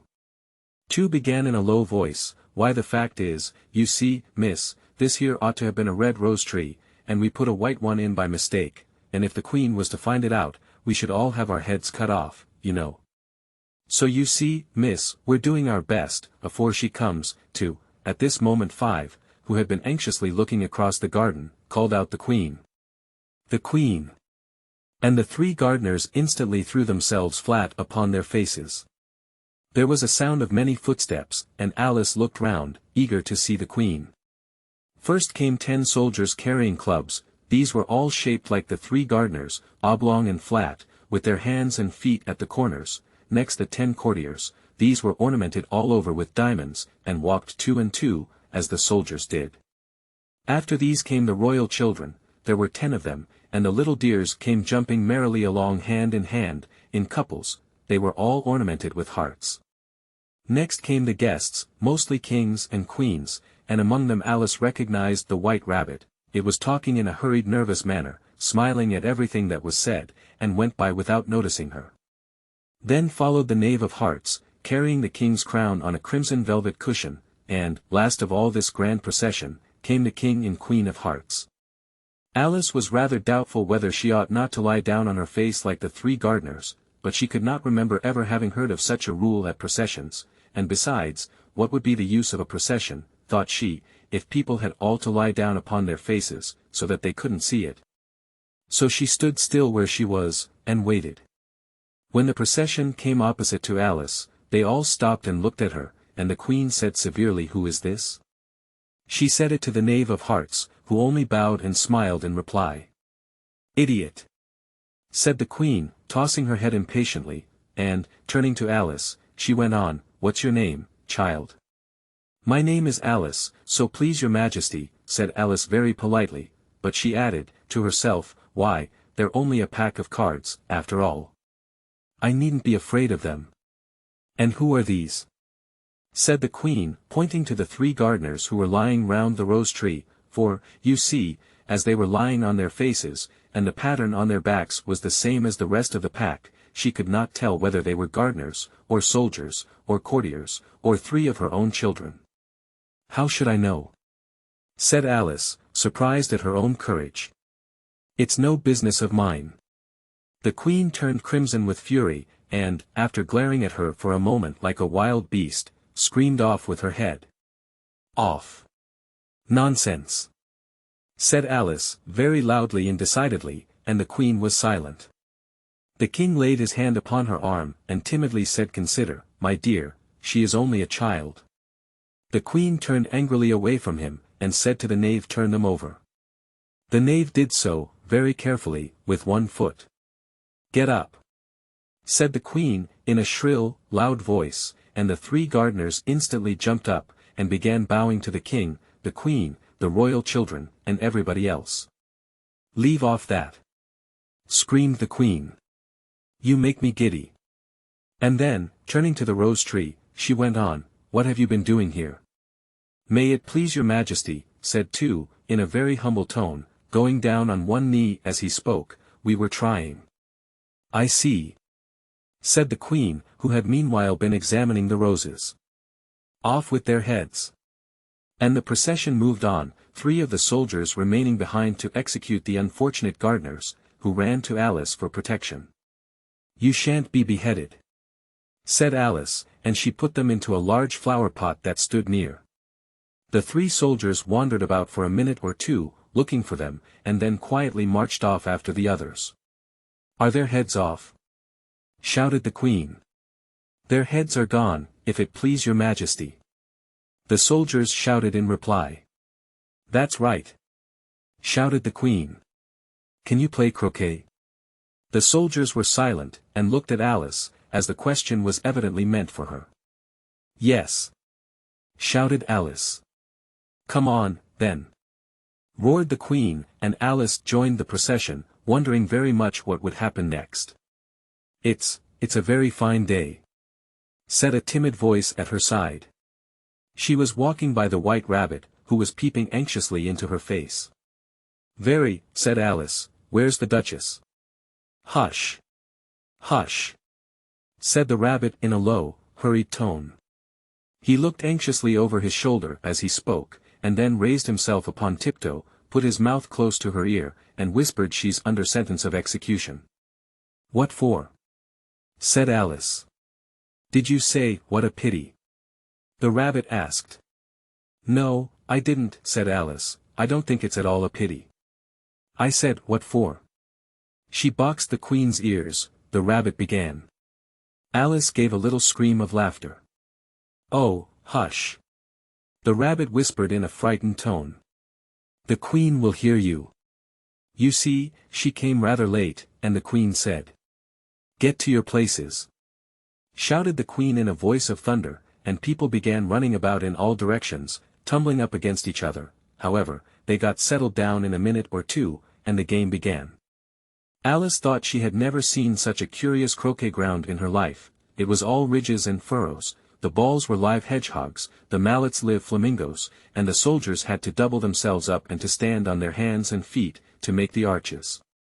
The chief difficulty Alice found at first was in managing her flamingo. She succeeded in getting its body tucked away, comfortably enough, under her arm, with its legs hanging down, but generally, just as she had got its neck nicely straightened out, and was going to give the hedgehog a blow with its head, it would twist itself round and look up in her face, with such a puzzled expression that she could not help bursting out laughing, and when she had got its head down, and was going to begin again, it was very provoking to find that the hedgehog had unrolled itself, and was in the act of crawling away. Besides all this, there was generally a ridge or furrow in the way wherever she wanted to send the hedgehog to, and, as the doubled-up soldiers were always getting up and walking off to other parts of the ground, Alice soon came to the conclusion that it was a very difficult game indeed.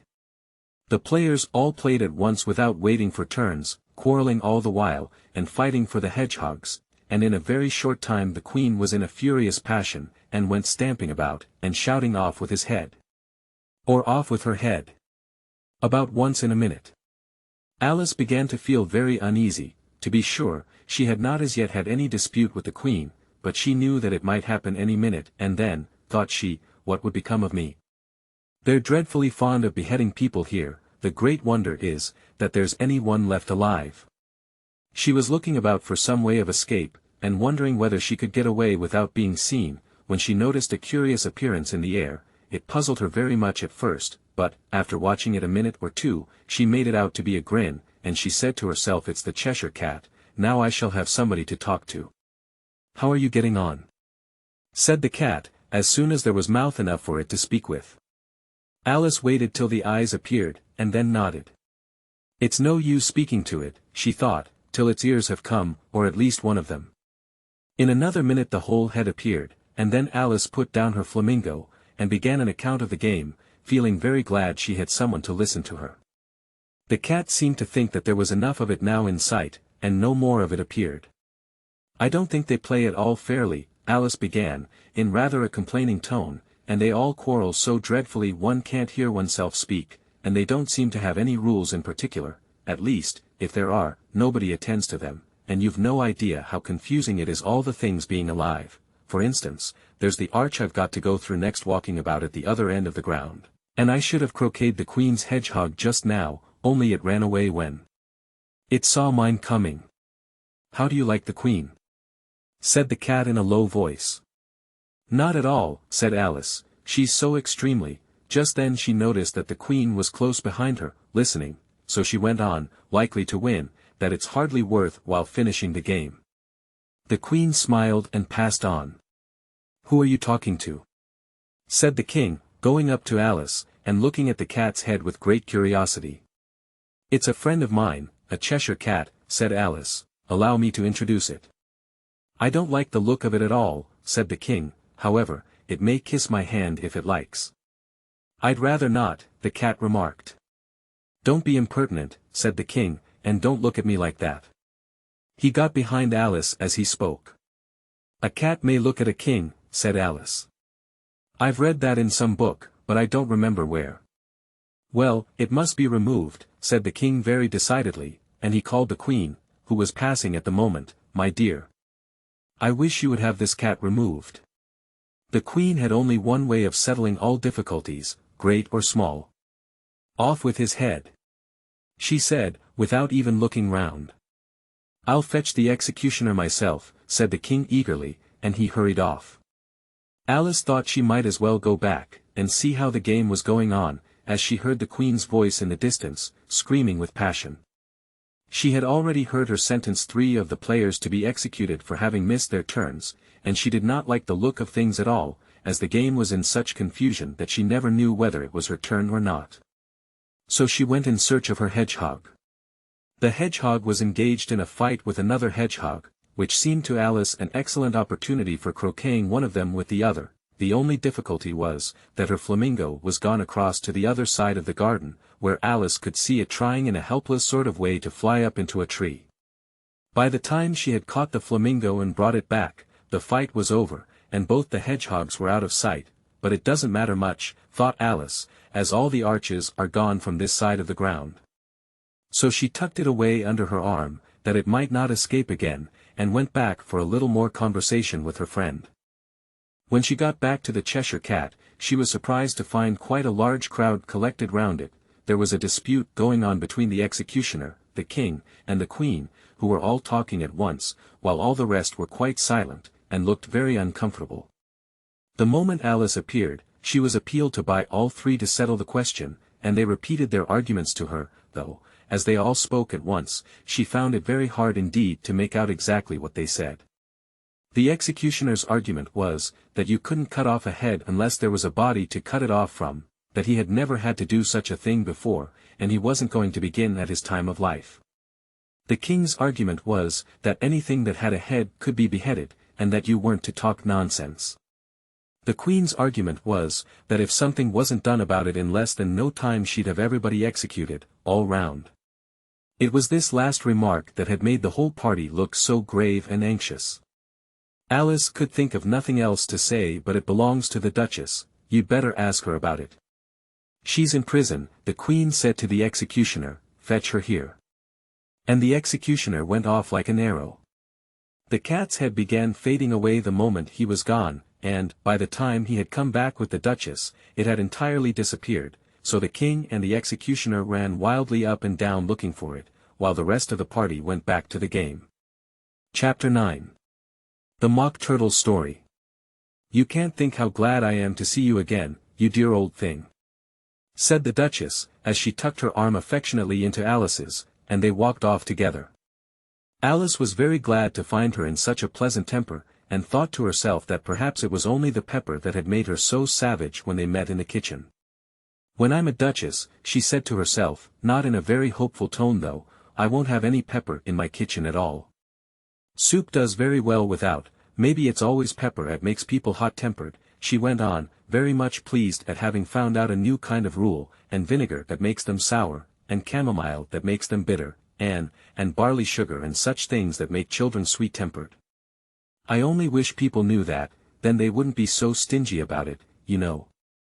She had quite forgotten the Duchess by this time, and was a little startled when she heard her voice close to her ear. You're thinking about something, my dear, and that makes you forget to talk.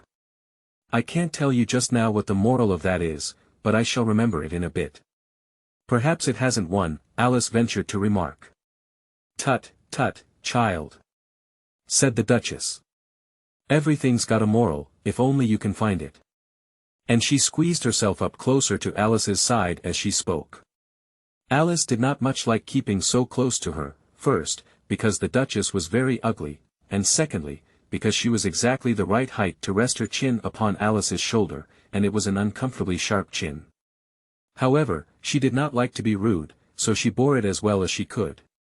The game's going on rather better now, she said, by way of keeping up the conversation a little.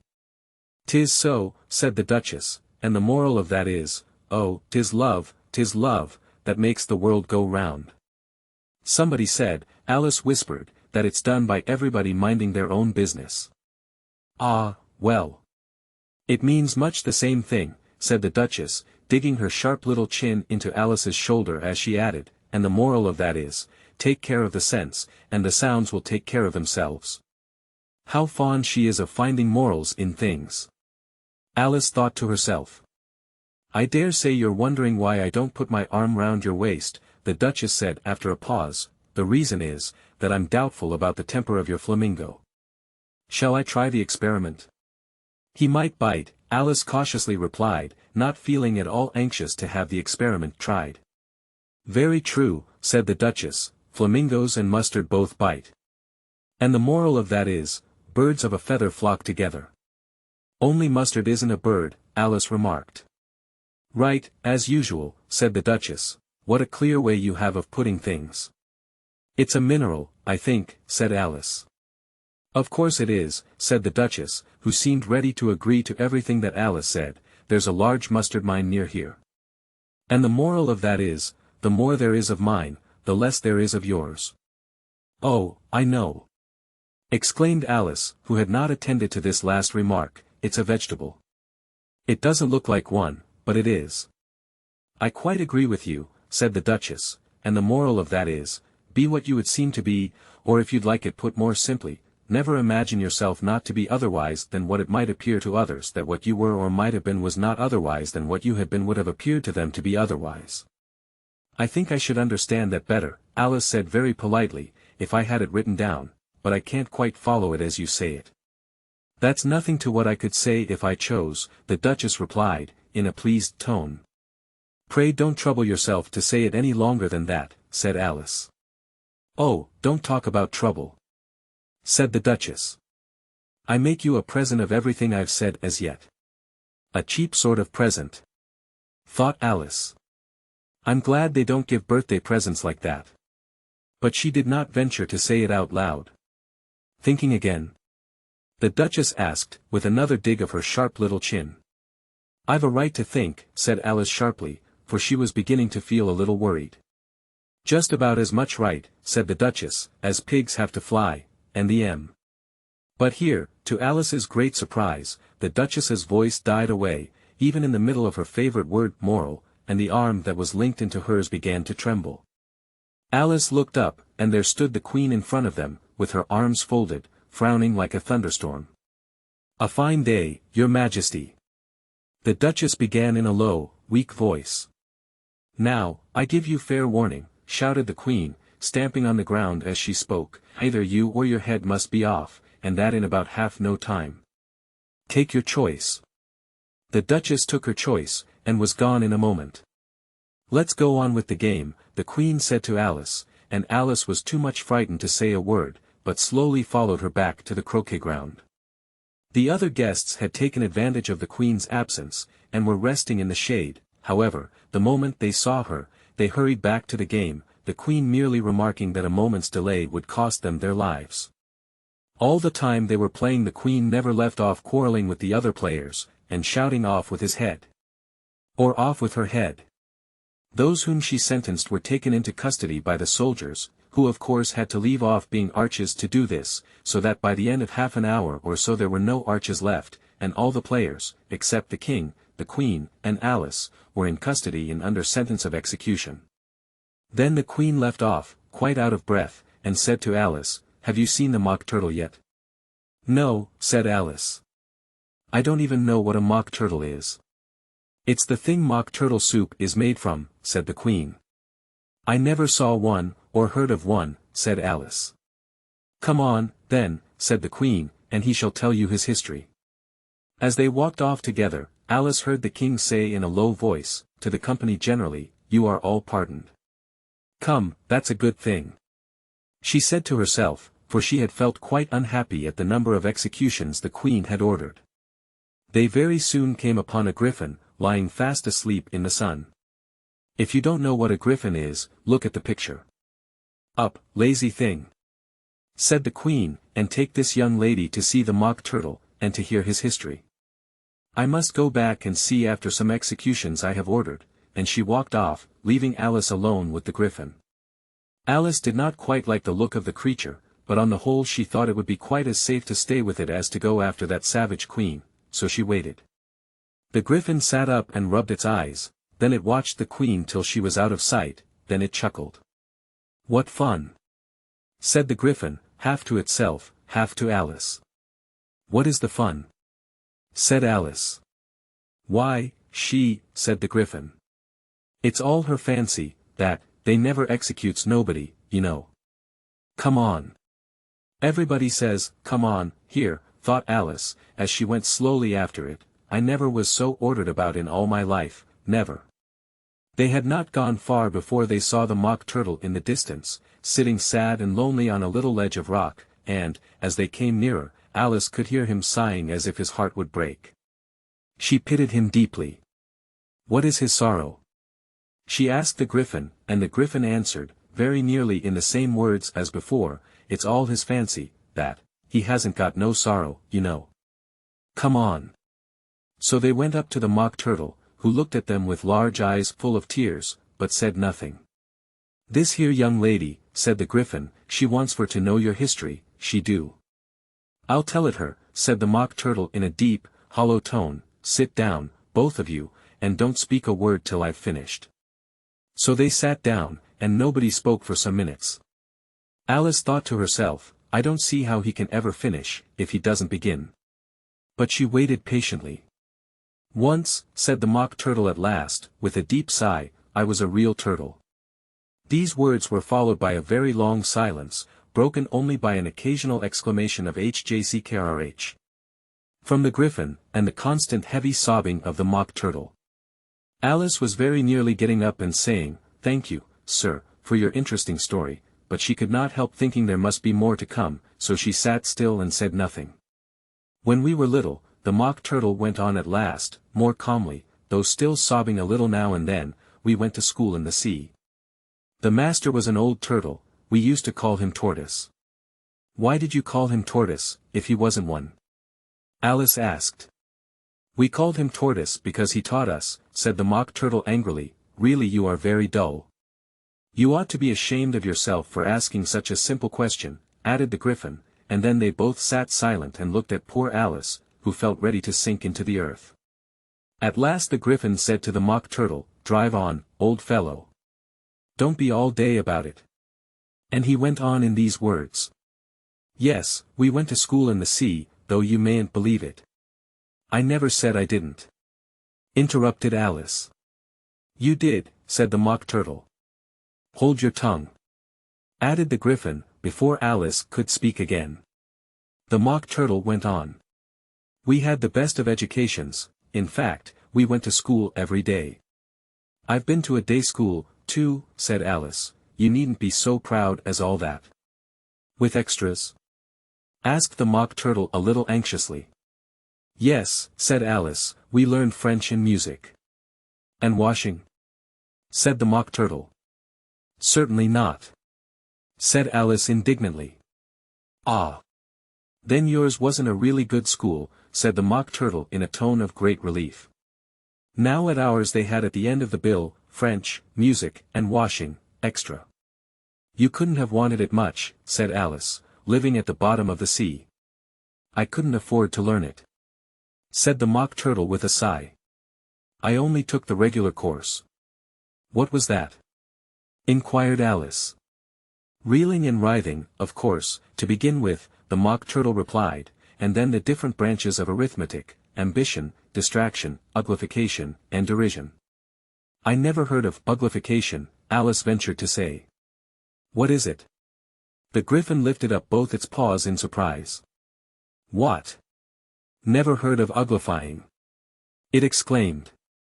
You know what to beautify is, I suppose. Yes, said Alice doubtfully, it means, to make anything prettier.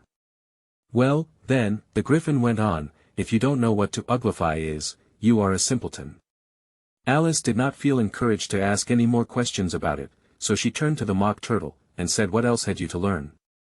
Well, there was mystery, the Mock Turtle replied, counting off the subjects on his flappers, mystery, ancient and modern, with seaography, then drawling. The drawling master was an old conger eel, that used to come once a week, he taught us drawling, stretching, and fainting in coils. What was that like? Said Alice. Well, I can't show it you myself, the Mock Turtle said, I'm too stiff.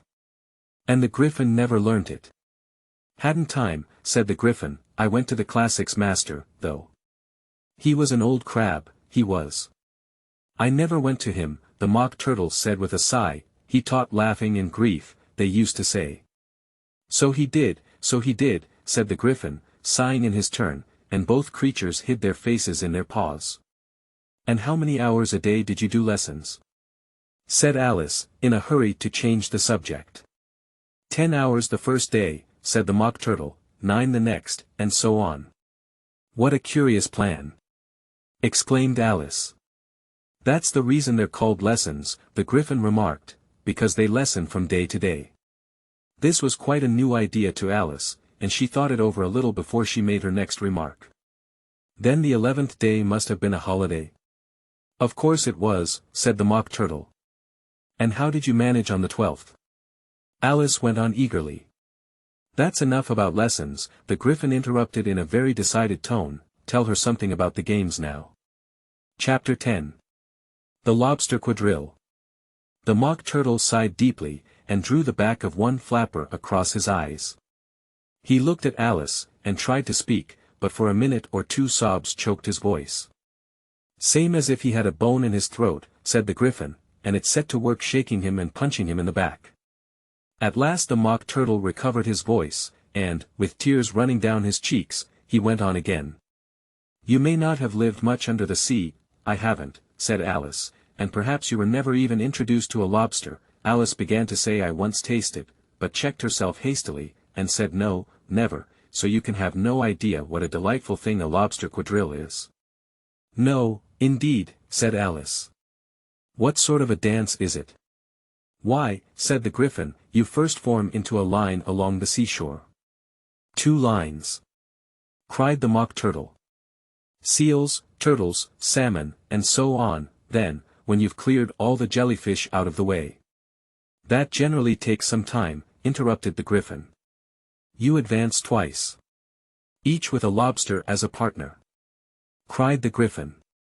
Of course, the Mock Turtle said, advance twice, set to partners. Change lobsters, and retire in same order, continued the Gryphon. Then, you know, the Mock Turtle went on, you throw the lobsters. Shouted the Gryphon with a bound into the air. As far out to sea as you can. Swim after them. Screamed the Gryphon. Turn a somersault in the sea. Cried the Mock Turtle, capering wildly about. Change lobsters again. Yelled the Gryphon at the top of its voice. Back to land again, and that's all the first figure, said the Mock Turtle, suddenly dropping his voice, and the 2 creatures, who had been jumping about like mad things all this time, sat down again very sadly and quietly, and looked at Alice. It must be a very pretty dance, said Alice timidly. Would you like to see a little of it? Said the Mock Turtle. Very much indeed, said Alice. Come, let's try the first figure. Said the Mock Turtle to the Gryphon. We can do without lobsters, you know. Which shall sing? Oh, you sing, said the Gryphon. I've forgotten the words. So they began solemnly dancing round and round Alice, every now and then treading on her toes when they passed too close, and waving their forepaws to mark the time, while the Mock Turtle sang this, very slowly and sadly. Will you walk a little faster? Said a whiting to a snail. There's a porpoise close behind us, and he's treading on my tail.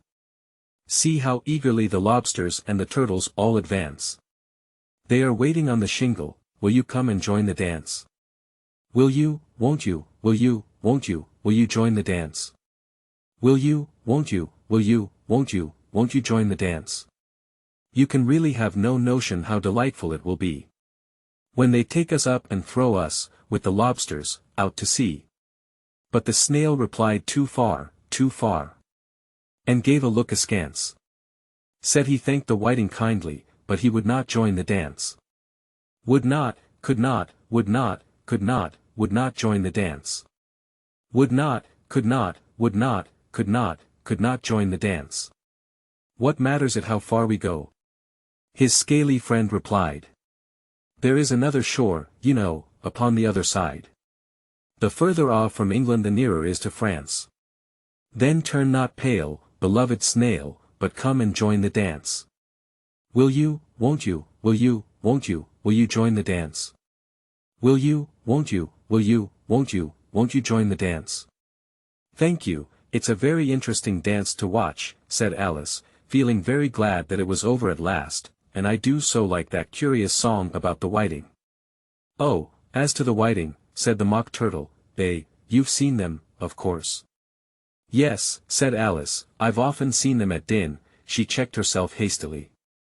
I don't know where Din may be, said the Mock Turtle, but if you've seen them so often, of course you know what they're like. I believe so, Alice replied thoughtfully. They have their tails in their mouths, and they're all over crumbs. You're wrong about the crumbs, said the Mock Turtle, crumbs would all wash off in the sea. But they have their tails in their mouths, and the reason is, here the Mock Turtle yawned and shut his eyes. Tell her about the reason and all that, he said to the Griffin. The reason is, said the Griffin, that they would go with the lobsters to the dance. So they got thrown out to sea. So they had to fall a long way. So they got their tails fast in their mouths. So they couldn't get them out again. That's all. Thank you, said Alice, it's very interesting. I never knew so much about a whiting before. I can tell you more than that, if you like, said the Griffin. Do you know why it's called a whiting? I never thought about it, said Alice. Why? It does the boots and shoes, the Griffin replied very solemnly. Alice was thoroughly puzzled. Does the boots and shoes? She repeated in a wondering tone. Why, what are your shoes done with? Said the Griffin. I mean, what makes them so shiny? Alice looked down at them, and considered a little before she gave her answer. They're done with blacking, I believe. Boots and shoes under the sea, the Griffin went on in a deep voice, are done with a whiting. Now you know. And what are they made of? Alice asked in a tone of great curiosity. Soles and eels, of course, the Griffin replied rather impatiently, any shrimp could have told you that. If I'd been the whiting, said Alice, whose thoughts were still running on the song, I'd have said to the porpoise, keep back, please, we don't want you with us. They were obliged to have him with them, the Mock Turtle said, no wise fish would go anywhere without a porpoise. Wouldn't it really? Said Alice in a tone of great surprise. Of course not, said the Mock Turtle, why, if a fish came to me, and told me he was going a journey, I should say, with what porpoise? Don't you mean purpose? Said Alice. I mean what I say, the Mock Turtle replied in an offended tone. And the Griffin added, come, let's hear some of your adventures. I could tell you my adventures, beginning from this morning, said Alice a little timidly, but it's no use going back to yesterday, because I was a different person then. Explain all that, said the Mock Turtle. No, no. The adventures first, said the Griffin in an impatient tone, explanations take such a dreadful time. So Alice began telling them her adventures from the time when she first saw the white rabbit. She was a little nervous about it just at first, the two creatures got so close to her, one on each side, and opened their eyes and mouths so very wide, but she gained courage as she went on. Her listeners were perfectly quiet till she got to the part about her repeating you are old, Father William, to the caterpillar, and the words all coming different, and then the Mock Turtle drew a long breath, and said that's very curious. It's all about as curious as it can be, said the Griffin. It all came different. The Mock Turtle repeated thoughtfully. I should like to hear her try and repeat something now. Tell her to begin. He looked at the Griffin as if he thought it had some kind of authority over Alice. Stand up and repeat, 'tis the voice of the sluggard, said the Griffin. How the creatures order one about, and make one repeat lessons. Thought Alice, I might as well be at school at once. However, she got up, and began to repeat it, but her head was so full of the lobster quadrille, that she hardly knew what she was saying, and the words came very queer indeed. 'Tis the voice of the lobster, I heard him declare. You have baked me too brown, I must sugar my hair. As a duck with its eyelids, so he with his nose trims his belt and his buttons, and turns out his toes. Later editions continued as follows. When the sands are all dry, he is gay as a lark, and will talk in contemptuous tones of the shark. But, when the tide rises and sharks are around, his voice has a timid and tremulous sound. That's different from what I used to say when I was a child, said the Griffin. Well, I never heard it before, said the Mock Turtle, but it sounds uncommon nonsense. Alice said nothing, she had sat down with her face in her hands, wondering if anything would ever happen in a natural way again. I should like to have it explained, said the Mock Turtle. She can't explain it, said the Griffin hastily. Go on with the next verse. But about his toes? The Mock Turtle persisted. How could he turn them out with his nose, you know? It's the first position in dancing. Alice said, but was dreadfully puzzled by the whole thing, and longed to change the subject. Go on with the next verse, the Gryphon repeated impatiently. It begins, I passed by his garden. Alice did not dare to disobey, though she felt sure it would all come wrong, and she went on in a trembling voice. I passed by his garden, and marked, with one eye, how the owl and the panther were sharing a pie. Later editions continued as follows. The panther took pie crust, and gravy, and meat, while the owl had the dish as its share of the treat. When the pie was all finished, the owl, as a boon, was kindly permitted to pocket the spoon, while the panther received knife and fork with a growl, and concluded the banquet.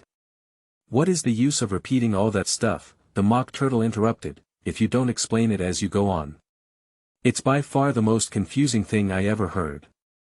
Yes, I think you'd better leave off, said the Gryphon, and Alice was only too glad to do so. Shall we try another figure of the lobster quadrille? The Gryphon went on. Or would you like the Mock Turtle to sing you a song?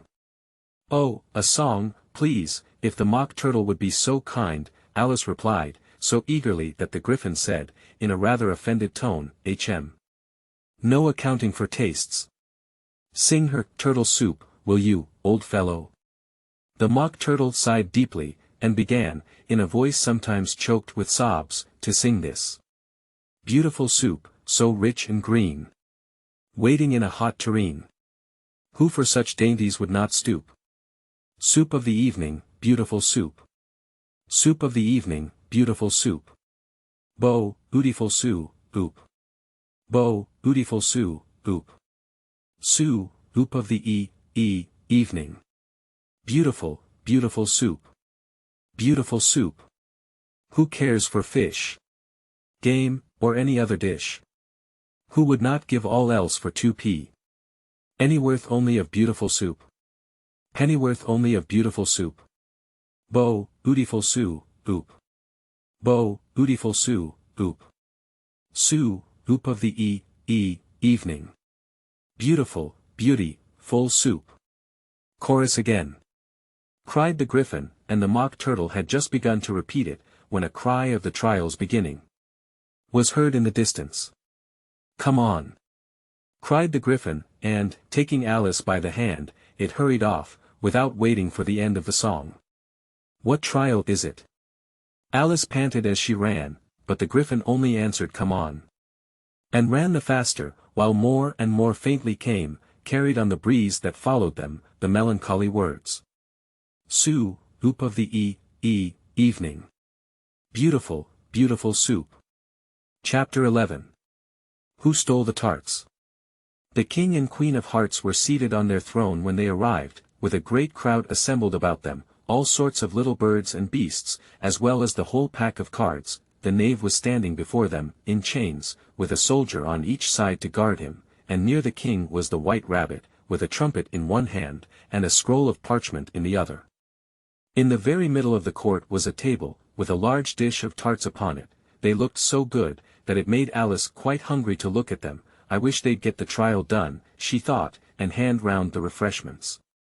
But there seemed to be no chance of this, so she began looking at everything about her, to pass away the time. Alice had never been in a court of justice before, but she had read about them in books, and she was quite pleased to find that she knew the name of nearly everything there. That's the judge, she said to herself, because of his great wig. The judge, by the way, was the king, and as he wore his crown over the wig, look at the frontispiece if you want to see how he did it, he did not look at all comfortable, and it was certainly not becoming. And that's the jury box, thought Alice, and those 12 creatures, she was obliged to say creatures, you see, because some of them were animals, and some were birds. I suppose they are the jurors. She said this last word 2 or 3 times over to herself, being rather proud of it, for she thought, and rightly too, that very few little girls of her age knew the meaning of it at all. However, jurymen would have done just as well. The 12 jurors were all writing very busily on slates. What are they doing? Alice whispered to the Gryphon. They can't have anything to put down yet, before the trial's begun.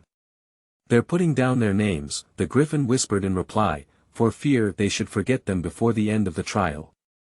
Stupid things.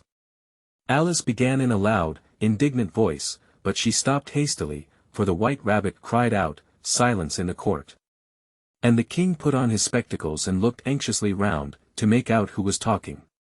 Alice could see, as well as if she were looking over their shoulders, that all the jurors were writing down stupid things on their slates, and she could even make out that one of them didn't know how to spell stupid, and that he had to ask his neighbor to tell him. A nice muddle their slates'll be in before the trial's over, thought Alice. One of the jurors had a pencil that squeaked. This of course, Alice could not stand, and she went round the court and got behind him, and very soon found an opportunity of taking it away. She did it so quickly that the poor little juror, it was Bill, the lizard, could not make out at all what had become of it, so, after hunting all about for it, he was obliged to write with one finger for the rest of the day, and this was of very little use, as it left no mark on the slate. "Harold, read the accusation," said the king. On this the White Rabbit blew 3 blasts on the trumpet, and then unrolled the parchment scroll, and read as follows. "The Queen of Hearts, she made some tarts. All on a summer day. The Knave of Hearts, he stole those tarts. And took them quite away. Consider your verdict," the king said to the jury. "Not yet, not yet," the rabbit hastily interrupted. "There's a great deal to come before that." "Call the first witness," said the king, and the White Rabbit blew 3 blasts on the trumpet, and called out, "First witness." The first witness was the Hatter. He came in with a teacup in one hand and a piece of bread and butter in the other. "I beg pardon, your majesty," he began, "for bringing these in, but I hadn't quite finished my tea when I was sent for." "You ought to have finished," said the king. "When did you begin?" The Hatter looked at the March Hare, who had followed him into the court, arm in arm with the Dormouse. 14th of March, I think it was," he said. 15th, said the March Hare. 16th, added the Dormouse. "Write that down," the king said to the jury, and the jury eagerly wrote down all 3 dates on their slates, and then added them up, and reduced the answer to shillings and pence. "Take off your hat," the king said to the Hatter. "It isn't mine," said the Hatter. "Stolen!" the king exclaimed, turning to the jury, who instantly made a memorandum of the fact. "I keep them to sell," the Hatter added as an explanation, "I've none of my own. I'm a Hatter."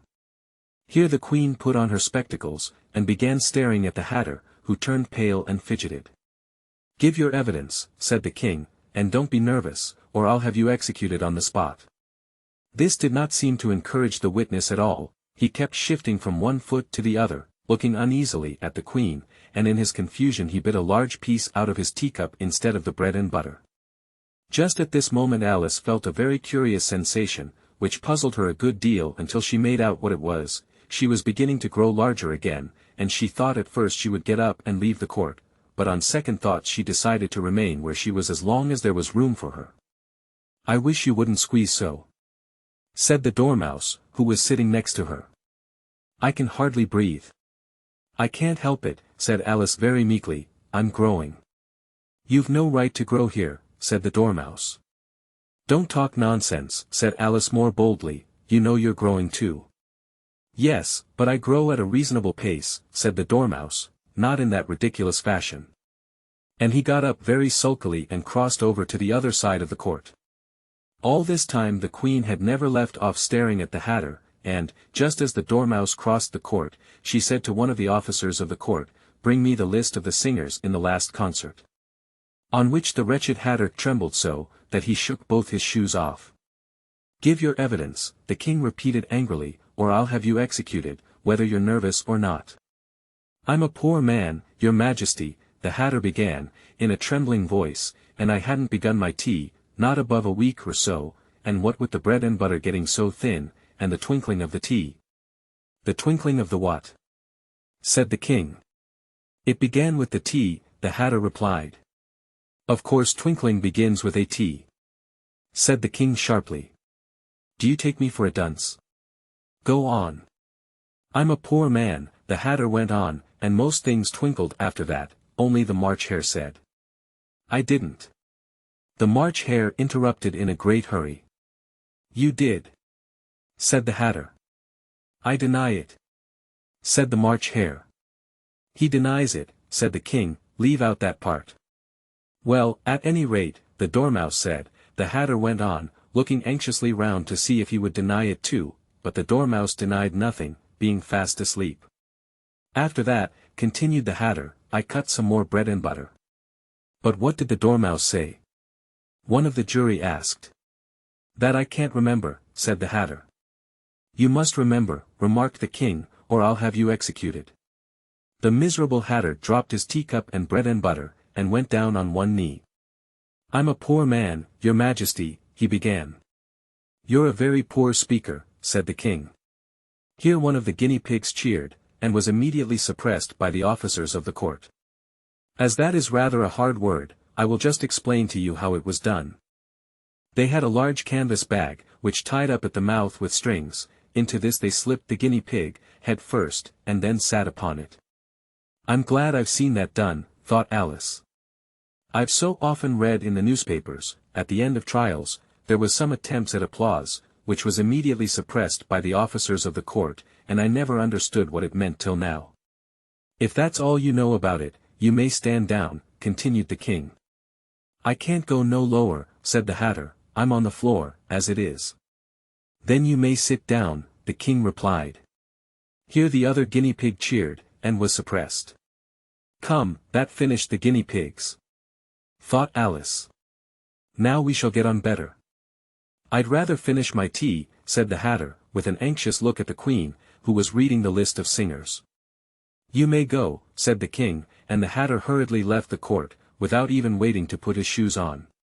"And just take his head off outside," the Queen added to one of the officers, but the Hatter was out of sight before the officer could get to the door. "Call the next witness," said the King. The next witness was the Duchess's cook. She carried the pepper box in her hand, and Alice guessed who it was, even before she got into the court, by the way the people near the door began sneezing all at once. "Give your evidence," said the King. "Shan't," said the cook. The King looked anxiously at the White Rabbit, who said in a low voice, "Your Majesty must cross-examine this witness."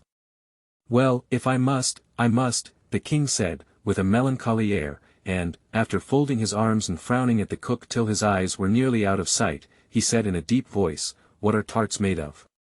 "Pepper, mostly," said the cook. "Treacle," said a sleepy voice behind her. "Collar that dormouse," the Queen shrieked out. "Behead that dormouse. Turn that dormouse out of court. Suppress him. Pinch him. Off with his whiskers." For some minutes the whole court was in confusion, getting the dormouse turned out, and, by the time they had settled down again, the cook had disappeared. "Never mind," said the King, with an air of great relief. "Call the next witness." And he added in an undertone to the Queen, "Really, my dear, you must cross-examine the next witness. It quite makes my forehead ache." Alice watched the White Rabbit as he fumbled over the list, feeling very curious to see what the next witness would be like, for they haven't got much evidence yet, she said to herself. Imagine her surprise, when the White Rabbit read out, at the top of his shrill little voice, the name Alice. Chapter 12. Alice's Evidence. "Here!" cried Alice, quite forgetting in the flurry of the moment how large she had grown in the last few minutes, and she jumped up in such a hurry that she tipped over the jury box with the edge of her skirt, upsetting all the jurymen on to the heads of the crowd below, and there they lay sprawling about, reminding her very much of a globe of goldfish she had accidentally upset the week before. "Oh, I beg your pardon!" she exclaimed in a tone of great dismay, and began picking them up again as quickly as she could, for the accident of the goldfish kept running in her head, and she had a vague sort of idea that they must be collected at once and put back into the jury box, or they would die. "The trial cannot proceed," said the King in a very grave voice, "until all the jurymen are back in their proper places, all," he repeated with great emphasis, looking hard at Alice as he said so. Alice looked at the jury box, and saw that, in her haste, she had put the lizard in head downwards, and the poor little thing was waving its tail about in a melancholy way, being quite unable to move. She soon got it out again, and put it right, not that it signifies much, she said to herself, I should think it would be quite as much use in the trial one way up as the other. As soon as the jury had a little recovered from the shock of being upset, and their slates and pencils had been found and handed back to them, they set to work very diligently to write out a history of the accident, all except the lizard, who seemed too much overcome to do anything but sit with its mouth open, gazing up into the roof of the court. What do you know about this business? The king said to Alice. Nothing, said Alice. Nothing whatever. Persisted the king. Nothing whatever, said Alice. That's very important, the king said, turning to the jury. They were just beginning to write this down on their slates, when the White Rabbit interrupted. Unimportant, your majesty means, of course, he said in a very respectful tone, but frowning and making faces at him as he spoke. Unimportant, of course, I meant, the king hastily said, and went on to himself in an undertone. Important, unimportant, unimportant, important, as if he were trying which word sounded best. Some of the jury wrote it down important, and some unimportant. Alice could see this, as she was near enough to look over their slates, but it doesn't matter a bit, she thought to herself. At this moment the king, who had been for some time busily writing in his notebook, cackled out silence. And read out from his book, Rule 42. All persons more than a mile high to leave the court. Everybody looked at Alice. I'm not a mile high, said Alice. You are, said the king. Nearly 2 miles high, added the queen. Well, I shan't go, at any rate, said Alice. Besides, that's not a regular rule, you invented it just now. It's the oldest rule in the book, said the king. Then it ought to be number 1, said Alice. The king turned pale, and shut his notebook hastily. Consider your verdict, he said to the jury, in a low, trembling voice. There's more evidence to come yet, please your majesty, said the White Rabbit, jumping up in a great hurry. This paper has just been picked up. What's in it? Said the queen. I haven't opened it yet, said the White Rabbit, but it seems to be a letter, written by the prisoner to somebody. It must have been that, said the king, unless it was written to nobody, which isn't usual, you know. Who is it directed to? Said one of the jurymen. It isn't directed at all, said the White Rabbit, in fact, there's nothing written on the outside. He unfolded the paper as he spoke, and added it isn't a letter, after all, it's a set of verses. Are they in the prisoner's handwriting? Asked another of the jurymen.